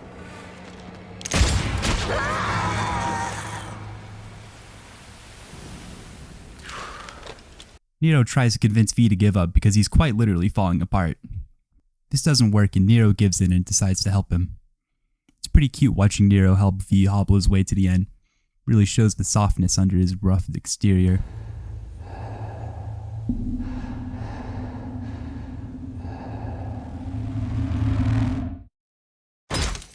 Dante time. Instead of dealing with traumatic inner demons or sexy chicken ladies, Dante is heading straight to the big cheese. The majority of this level is about falling straight down. There's a ton of red and white orb collectors along the way, so when you encounter an enemy, you should have plenty of meter to be in Devil Trigger for a majority of the time. Make sure you transfer your DT meter to your SDT meter once it's full, so you're not wasting it. There's not too much to talk about in the beginning part of this mission, but I do really like how it looks. The inside of Qliphoth here almost looks like we're inside some sort of huge living being, and it's both really cool and gross looking, but like, in a good way. After falling down for long enough, the surrounding area begins to look a lot more cold. Nice change of pace with how long we've been in this red-dominated demon hell land. Keep falling down, and we find the cause of this. Leave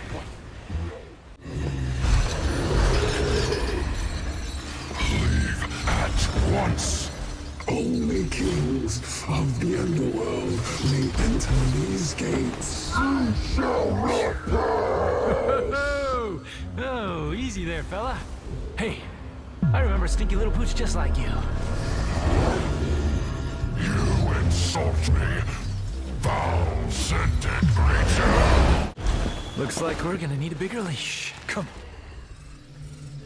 Meet King Cerberus, an upgrade from the first boss of Devil May Cry 3, Cerberus. This guy claims to be a lot stronger though, and if you played DMC3, you'll know that the first guy wasn't a pushover. In fact, he was pretty famous for being both a literal and meta gatekeeper to the game. And this guy's not too different. From here on out, the game actually gets pretty challenging compared to most of the other pushovers we fought so far. Bruce here has a lot of quick attacks that are hard to dodge, especially with how big he is compared to Dante. Sometimes the environment also fucks you over and it's hard to tell it's coming.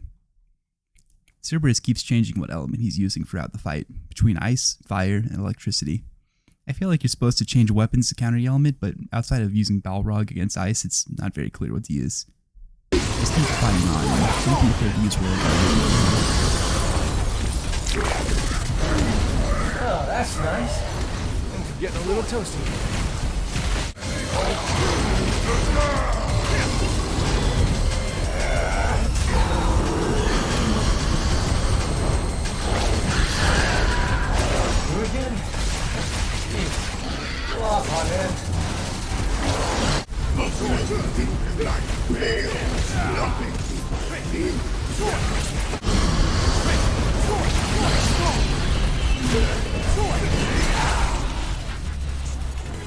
After Bruce goes down, Dante gets a new present.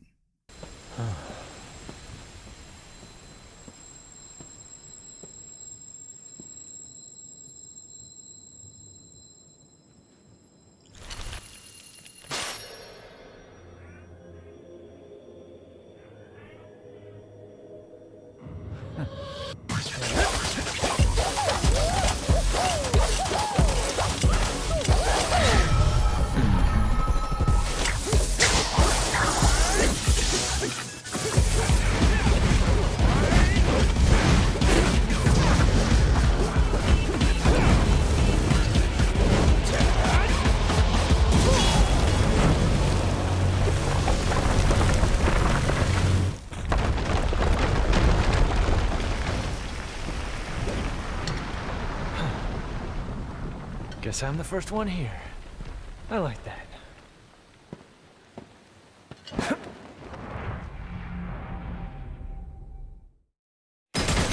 We're back with Nero and V, hobbling their way down the tree. I will tell you everything. There is no demon named Urizen. Only a man who threw away his humanity in an endless pursuit of power. He is Dante's older brother. Dante's brother? Yes, and his real name is Virgil.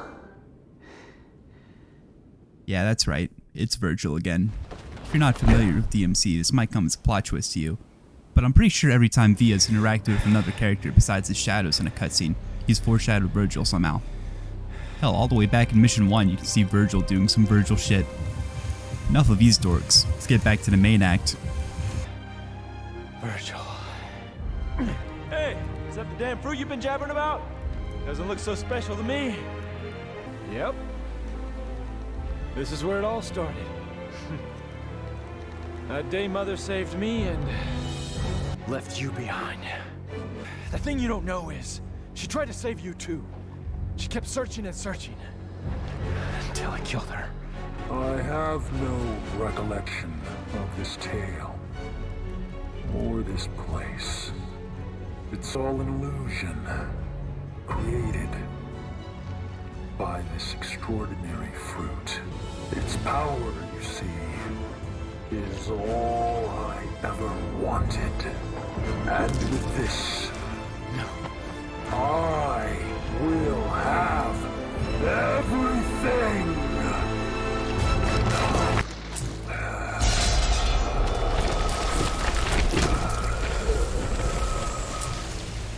No, brother.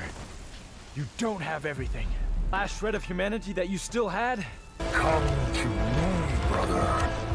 I shall enlighten you, Dante! We get put straight back into a boss fight, this time against Virgil, or I guess he's still technically Urizen. Like Cerberus, he's no pushover. Definitely the hardest boss we faced so far. He's got fast-acting punches and kicks that deal a metric fuck ton of damage if they connect. He also attempts to make distance whenever possible and throw a bunch of different ranged attacks. Dodge the pink airstrikes and the tremors, royal guard against the magic swords, and you should be good.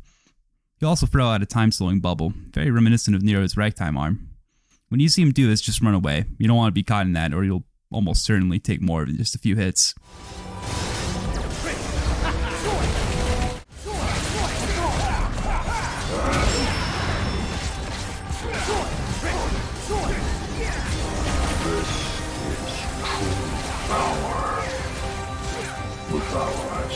For so long.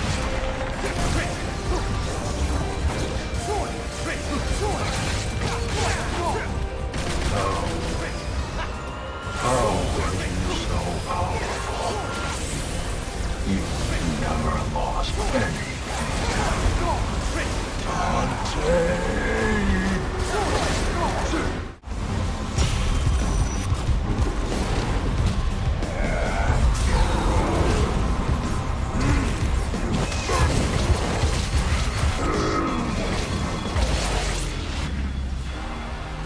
They're brothers? Why are they fighting each other?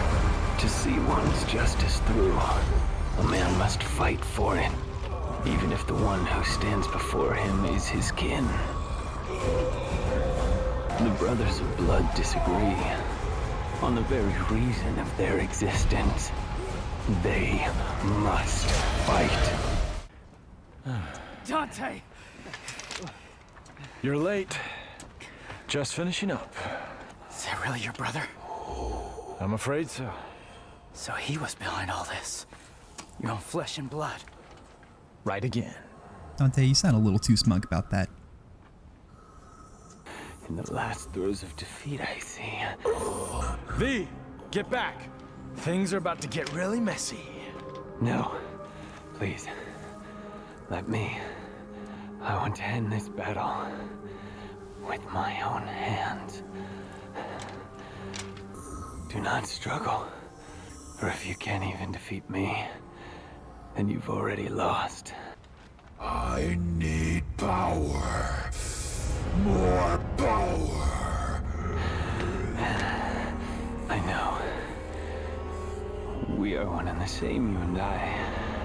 But you've lost me, and I've lost you. Yet we are connected by that one feeling.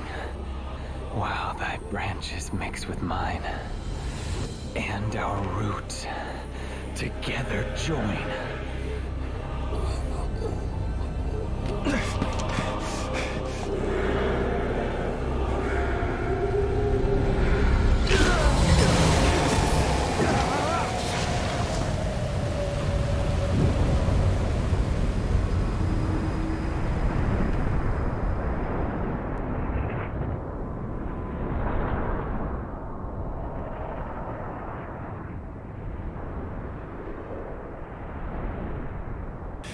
Virgil.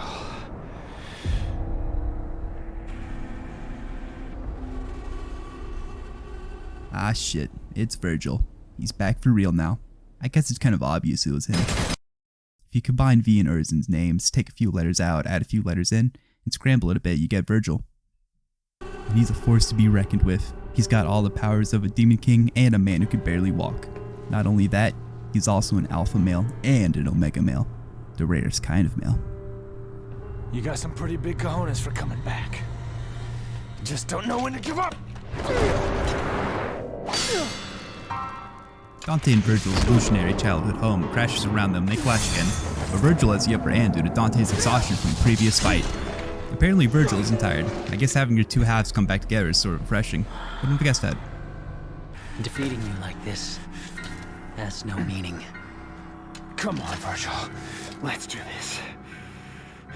Heal your wounds, Dante. Get strong.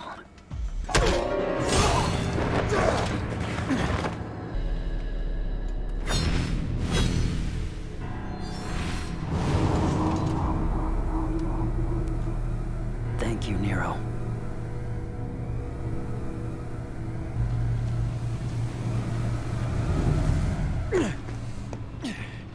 If that's your brother, what happened to V? He returned to himself. Go home, Nero. This doesn't concern you. Like hell. I lost my right arm because of him! This is not your fight. I need to stop him, and that's all that matters. I'm not gonna let you have all the fun, Dante! You don't get it. Let me guess. I'm dead weight? Well, you can That's shove not it it, Nero. What is it then? He's your father! What?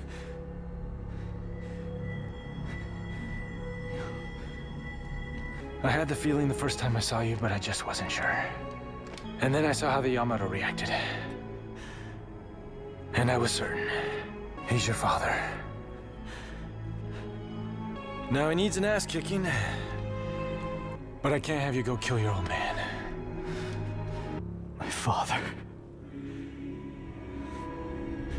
Man, that was heavy. What do you have to say about all that, Virgil? That day, if our positions were switched, would I have your life? And you mine? Great question. Dante returns to all his friends and he gets a cool new rocket launcher. Ah, fuck, I forgot to get the first one. You can actually get this thing early all the way back in Mission 11. You can pick it up if you go slightly out of your way, but I always forget to do that.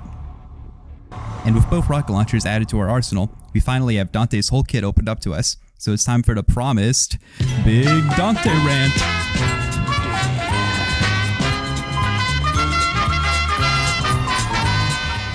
This is a pretty big claim, and it's entirely subjective, but I think Dante in this game is the best feeling character to play in any game ever. With 4 different melee weapons that in any other game would be more than enough for an entire character's moveset, 4 ranged weapons all with their unique gimmicks to bridge together your melee hits, and 4 different styles that complement a ton of different gameplay styles, all of which can be switched seamlessly anytime during gameplay to allow you to combo basically any move into any other move. The freedom is almost suffocating. I'm going to briefly go over every weapon and talk about their general game plan. The Devil Sword Dante is a culmination of all of Dante's previous main swords in the franchise. The DSD, as it will be referred to from now on, has easy to understand combos, and is the first sword that Dante can use in the air without using Swordmaster. Wow. I love the design of this thing. I have a huge weakness for huge anime fuck you swords, and the demonic thorns stones? Not really sure what they are, but they look cool. Oh yeah, you can charge it up too. For the low price of 1 DT bar, the DST can power up and have summon swords attached to it for all of its attacks. Using Swordmaster with DST already lets you do this, but in the Awakened form, they come out automatic, and do different shit based on what style you're currently in. Swordmaster adds them to all your attacks. Gunslinger shoots them at nearby enemies every once in a while. Trickster allows you to jump and dash more, and Royal Guard, well, improves your Royal Guard. But that's not all. The summon swords don't go away when you switch to a different weapon. As long as the DST is charged up, you can grant any weapon summon swords. This also automatically happens whenever you go into normal DT, but it's nice to have options when you don't want to waste your entire DT bar. DST also has Dante's best move, Stinger. This thing is great. Enemy far away from you? Stinger. Getting attacked? Stinger. Don't know how to end a combo? Stinger. Overall, this sword's great. Use it a lot. Balrog is unique among Dante's other weapons, as it's the only one to have 2 separate forms, Gauntlets and Greaves. It's pretty similar to a couple of other weapons Dante has had in the series. At first the Gauntlets might seem a little simple, all they have is a basic punch chain and a mini stinger and uppercut, but once you hit something enough with them, they ignite, dealing extra damage and looking way cooler. Hold triangle to put Dante in his boxing pose where he can dodge and counterattack easily. With Swordmaster, Dante is able to do cycling punches that can stun enemies for a bit, and a basic uppercut that can be charged a bit by spamming the button. But the real damage comes from the full rising uppercut.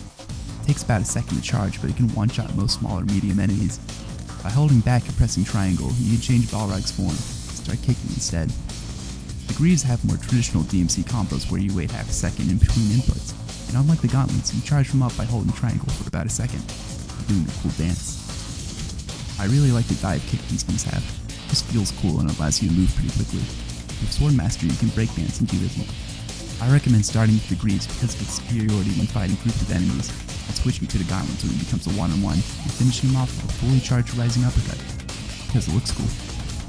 Cavalier is unique in that holding down the attack button longer lets your attacks be active for longer. It's great for mowing down a couple of enemies that are grouped up close to each other. I really like the back to forward attack here. But where I think the Cavalier really shines is the air. With the ability to grind into enemies for a long time, you're able to keep enemies airborne way longer than with any other weapon. Either use the Cavalier to deal with a small cluster of enemies or to destroy something that's in the air, whether by their choice or yours. It does have issues dealing with opponents that have fast acting moves, since you're locked into the attack animation for so long. You do get super armor while holding down attack though, and your style meter doesn't lower as much as it would from a normal attack. While in Devil Trigger, Dante also has the sick goggles, so that's a plus too. King Cerberus, an obvious homage to the Cerberus from DMC3, but with a lot more options this time. Like the boss we took this from, it's able to use 3 different elements in its attacks: ice, fire, and electricity. Ice attacks are mapped to triangle, fire attacks to circle, and electric attacks by charging either of the attack buttons. Ice has 2 basic combos, but the B combo is kinda hard for me to hit. I don't really know why, but I always have issues hitting it, which sucks because B combo is way better in my opinion. There's not too much else the ice portion is letting you do. Its crystal move is kinda useful I guess, but the air options for this thing suck. Seriously, don't use this weapon at all in the air. That goes for all of its elements. Let's move on to fire. When using circle, the King Cerberus turns into a bow staff enchanted with fire. It's got 2 normal combos, both of which are pretty good, and this charge attack that you get by holding back. Unfortunately, the forward move and the aerial aren't anything to write home about, the former being more useful as a movement tool than anything. Let's get to the final element, electricity. By holding down either of the 2 buttons, you can charge up an electric move. Get it? This makes the kit complete, with the main strategy being to use ice and fire combos and keeping the button held on the last hit so you can follow up with an electric attack. Gun time now. It's Ebony and Ivory, Dante's guns that he's had in every game, and they're really good in this one. They're of course good for chaining together melee attacks and juggling demons in the air, but there's a couple of other things up their sleeves. They're gun sleeves. They can be charged up to deal more damage, and get auto charge whenever you're in Gunslinger. Each gun also gets mapped to its own button when you're in Gunslinger, with Ivory mapped to square and Ebony circle. By spamming both these buttons, you can rapid fire both at the same time, and in different directions if you so wish. You can also do this in the air by pressing circle, and while it's not that useful, it's really fun. Want to do some actual damage now?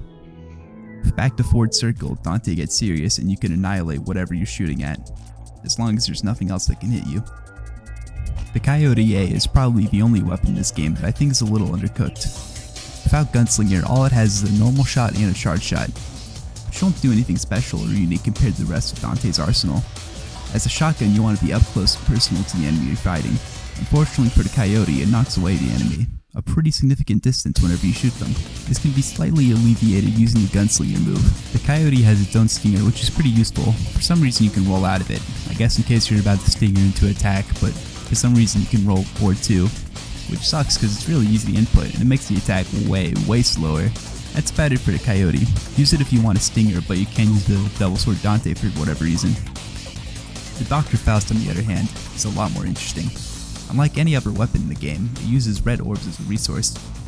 Besides increasing Dante's fashion level with a gay cowboy hat and an even gayer scarf, it adds a risk-reward mechanic to Dante's combat. By putting a hat on an enemy, you'll get extra red orbs from hitting and killing them. However, the opposite is true if you get hit by a fashionable foe. By pressing square right when Dante catches the hat after throwing it on an enemy, you can do this. Hell yeah. With Gunslinger, you can throw your hat again, but slightly different. Summon a little hat ghost to act as a turret that shoots red orbs. Or do this.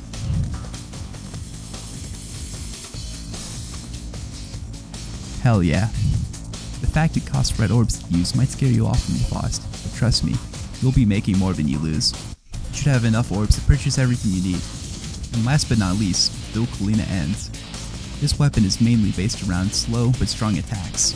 The base attack perfectly exemplifies this, being a cool rocket, but unfortunately slowing Dante down to a crawl while firing it. By holding down square, you can link both launchers to shoot a sick laser, once again, strong but slow. The Gunslinger moves are where this weapon truly shines, launching a barrage of rockets at once, quickly firing a shot below you, and this super laser beam that the style meter loves for some reason. The Kalina Ans are best treated as their own weapon, and not a secondary to a melee weapon like the other games are. I could talk about Dante's moveset forever, but I really don't want this thing to be longer than 90 minutes. Oh god, it is, isn't it? Fuck me. Dante rant over. Back to the campaign, we're finally outside again, and pretty high up too.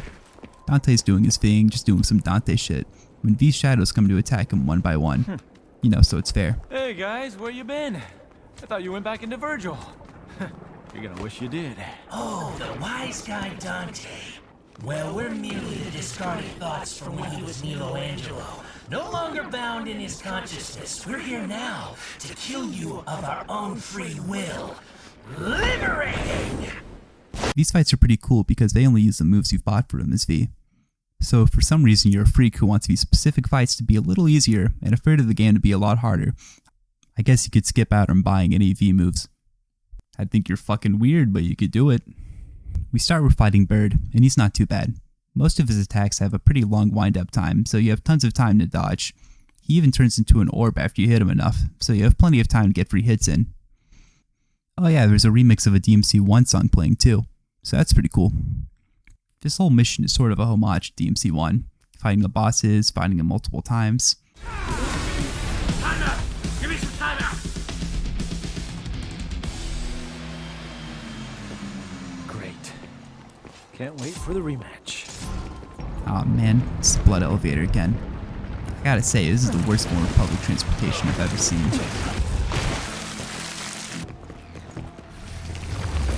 Next up is the Cat. A pretty big step up from the Bird. It's a lot more aggressive, the attacks come out faster, and they deal a lot more damage.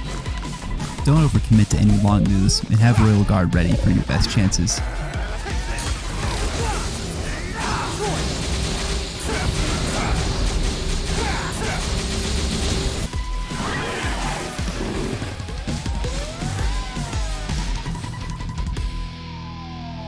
running away?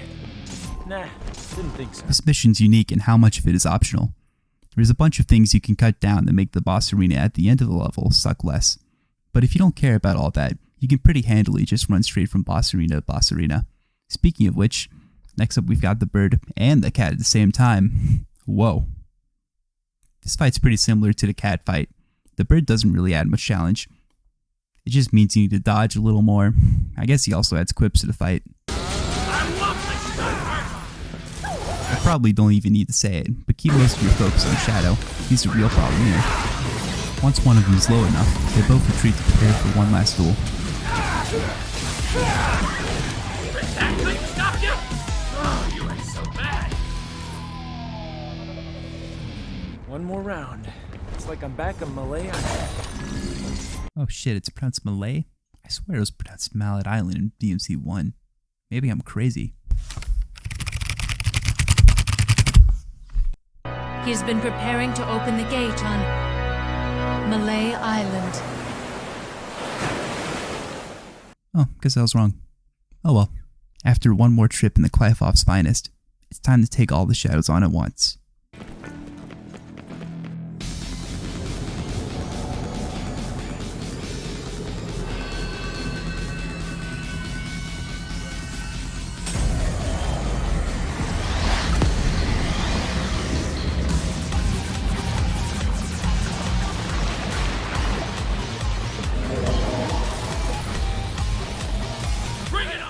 This fight is a lot more intimidating than it is hard. The bird and the cat seem less aggressive in this fight. Maybe I'm crazy. Nightmare only shows up every once in a while, and when he does, he just kind of stumbles around and starts blowing shit up. However, when he does show up, focus on him, because the health bar at the bottom is actually his. He's the only one you need to kill. Save your DT for whenever he shows up, and you should be able to take him out in maybe 2 cycles. Maybe 3.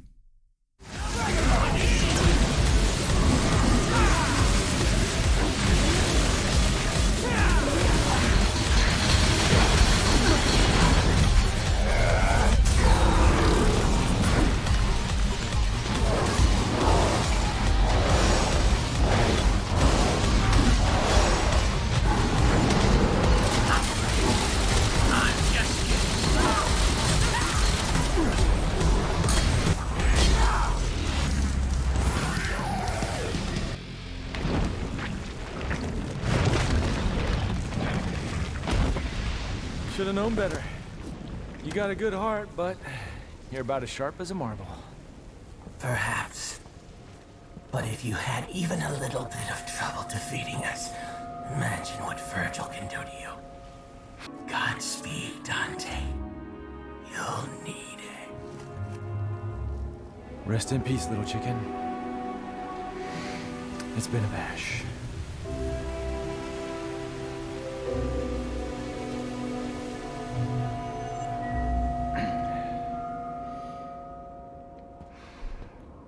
Well, that was a little sad. Let's see what Nero's doing.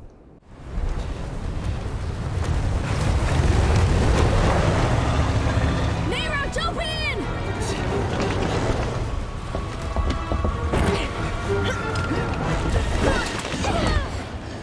Where's Dante? He's got this. We gotta go now. So this guy Virgil, you know him? Vaguely, yes. Dante said that guy's my father. What the hell's going on, Trish? His logic is sound. I had a hunch myself. This doesn't make any sense. I know you hate Virgil, but you can't kill your own father. It's true. You'd never recover from that.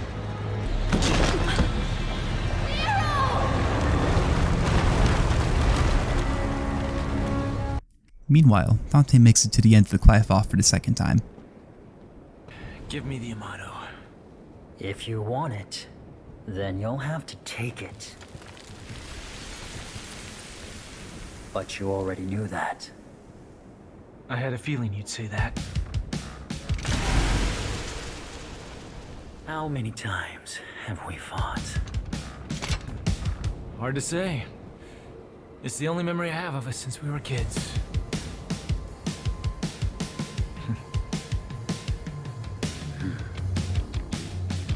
Time to finish this, Virgil. Once and for all.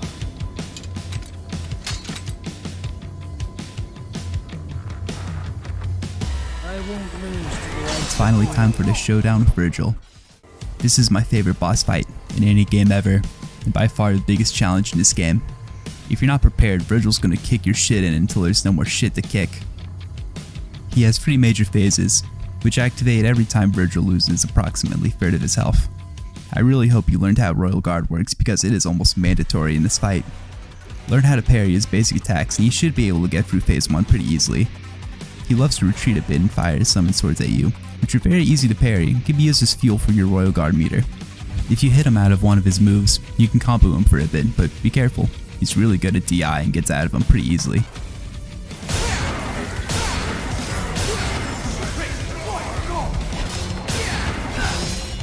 It's just about time to settle this. That's right. Come on. Phase 2 is where the terror begins. Virgil goes into his Devil Trigger and immediately heals a fair chunk of his HP, and slowly heals more as long as he's in it. All of his attacks are buffed and his combos last longer now.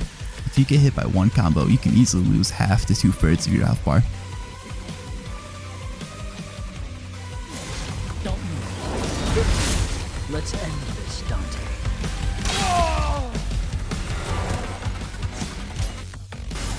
Remember, Royal Guard is your best friend here. Once your Royal Guard meter is full and you see an opening, using the full blast in this phase is probably the best use of your resources.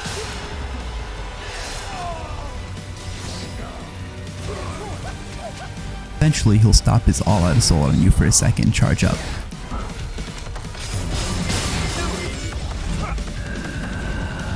Feel free to wail on him for a bit while he's doing this, because he won't fight back. Once he's charged up and flying around the arena, he'll try to fly into you for a massive amount of damage. Don't let him do that. Mind the summon swords that appear around you as well. After his attack, you should exit DT. For now. He's a lot more vulnerable outside of DT, so use that to your advantage. Cut off your own son's arm for this? Nothing.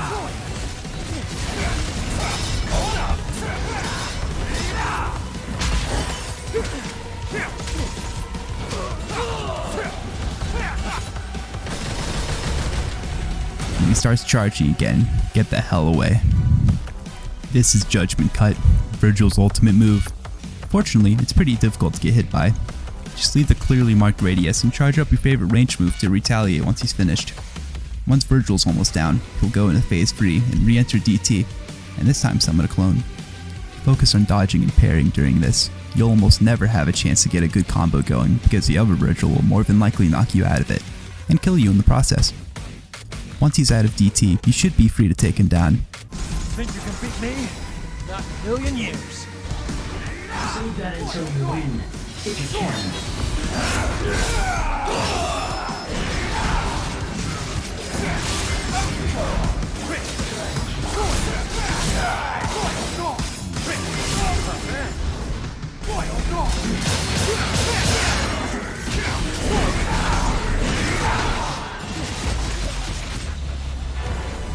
Unless Virgil has anything else to say about that.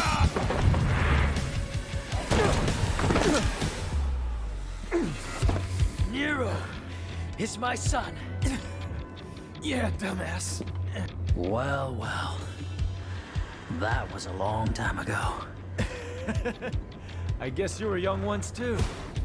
And as much as I'd love to hear that story, I think it's about time we ended this.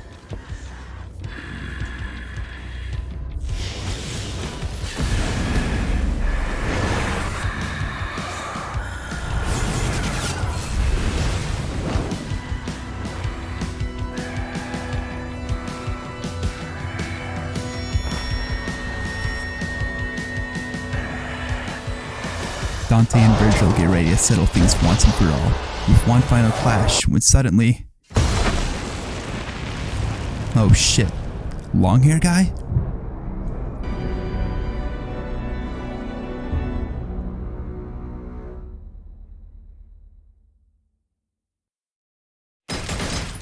We flash back a bit to when Nero jumped out of that van earlier, and he finds a payphone, somehow intact all the way up here. He does the only reasonable thing to do in this scenario and calls his wife for emotional support. Hello? Nero? Is that you, Nero? Did something Kyrie, when I was a kid, I was alone. You and Kratos were all I knew. And now all of a sudden I find out I have a family. What am I supposed to do with that? You always know which path is right and which is wrong. There's no need to doubt yourself. Thanks. I guess that's all I needed to hear. I have one last thing to take care of. And then I'm coming home.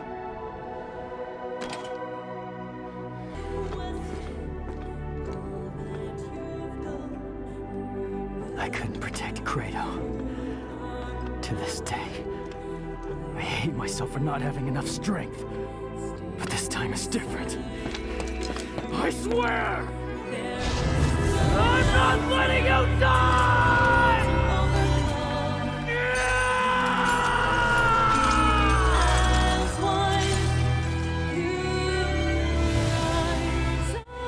Oh shit, Nero just grew his arm. Like some sort of lizard? He's got cool wings too.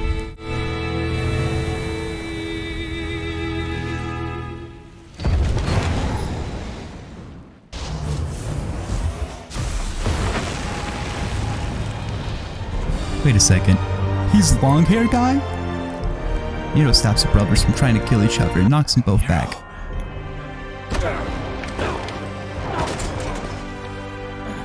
What form of power is this? What the hell? This ends. Right here. Listen to me. Dante tries to big dog him again, but gets bitch slapped. You listen, deadweight. I won't let you kill each other. Nero decides that these knuckleheads need to stop slapping each other around. Virgil. V. Whatever you call yourself. Dante's not gonna die here. And neither are you. Not gonna die my ass. Oh, that bitch slap nearly killed me.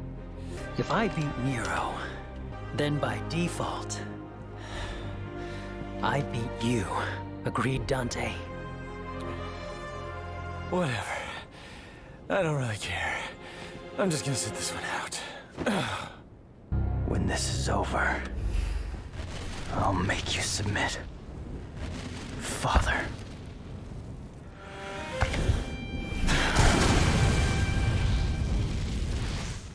Virgil realizes this is the only way to get out of paying child support and resolves to take out Nero now. Do with me? It has everything to do with me! Oh, hell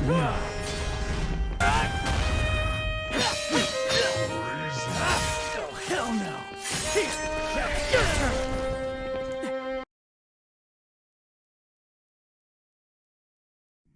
Nero's got his own devil trigger now. That's right, in the last mission of the game, he gets a game-changing addition to his kit. Classic Capcom. You can spam it in this mission too because it auto-regens super quickly. Maybe it's the fact Dante softened him up, or maybe Nero is just him, but Virgil's a bit of a wimp now. Relying on numbers won't do you any good. Even with his doppelganger, there's not much you can do against this newly powered Nero.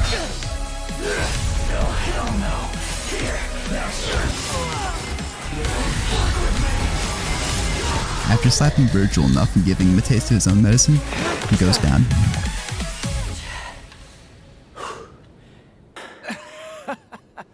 Oh, brother. You cut off your own son's arm for more power, and you still lost. Enough, damn it! The underworld is taking over. We need to do something before it's too late.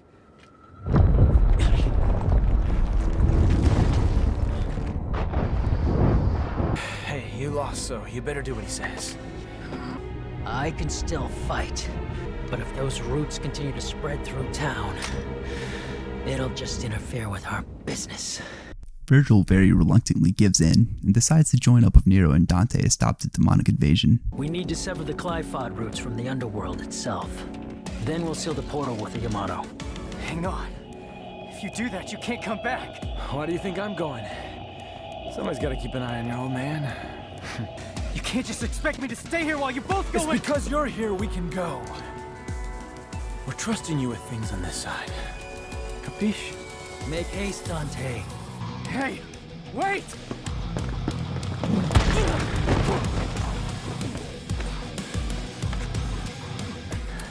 Take care, Nero. Adios. I won't lose next time. Hold on to that until then. Man, you really are a shitty dad.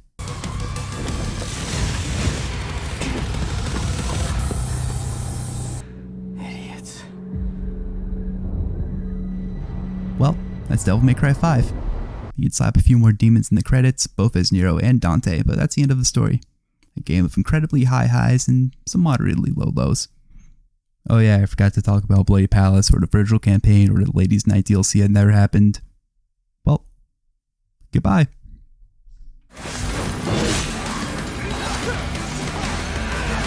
Don't you dare say it, Jackpot!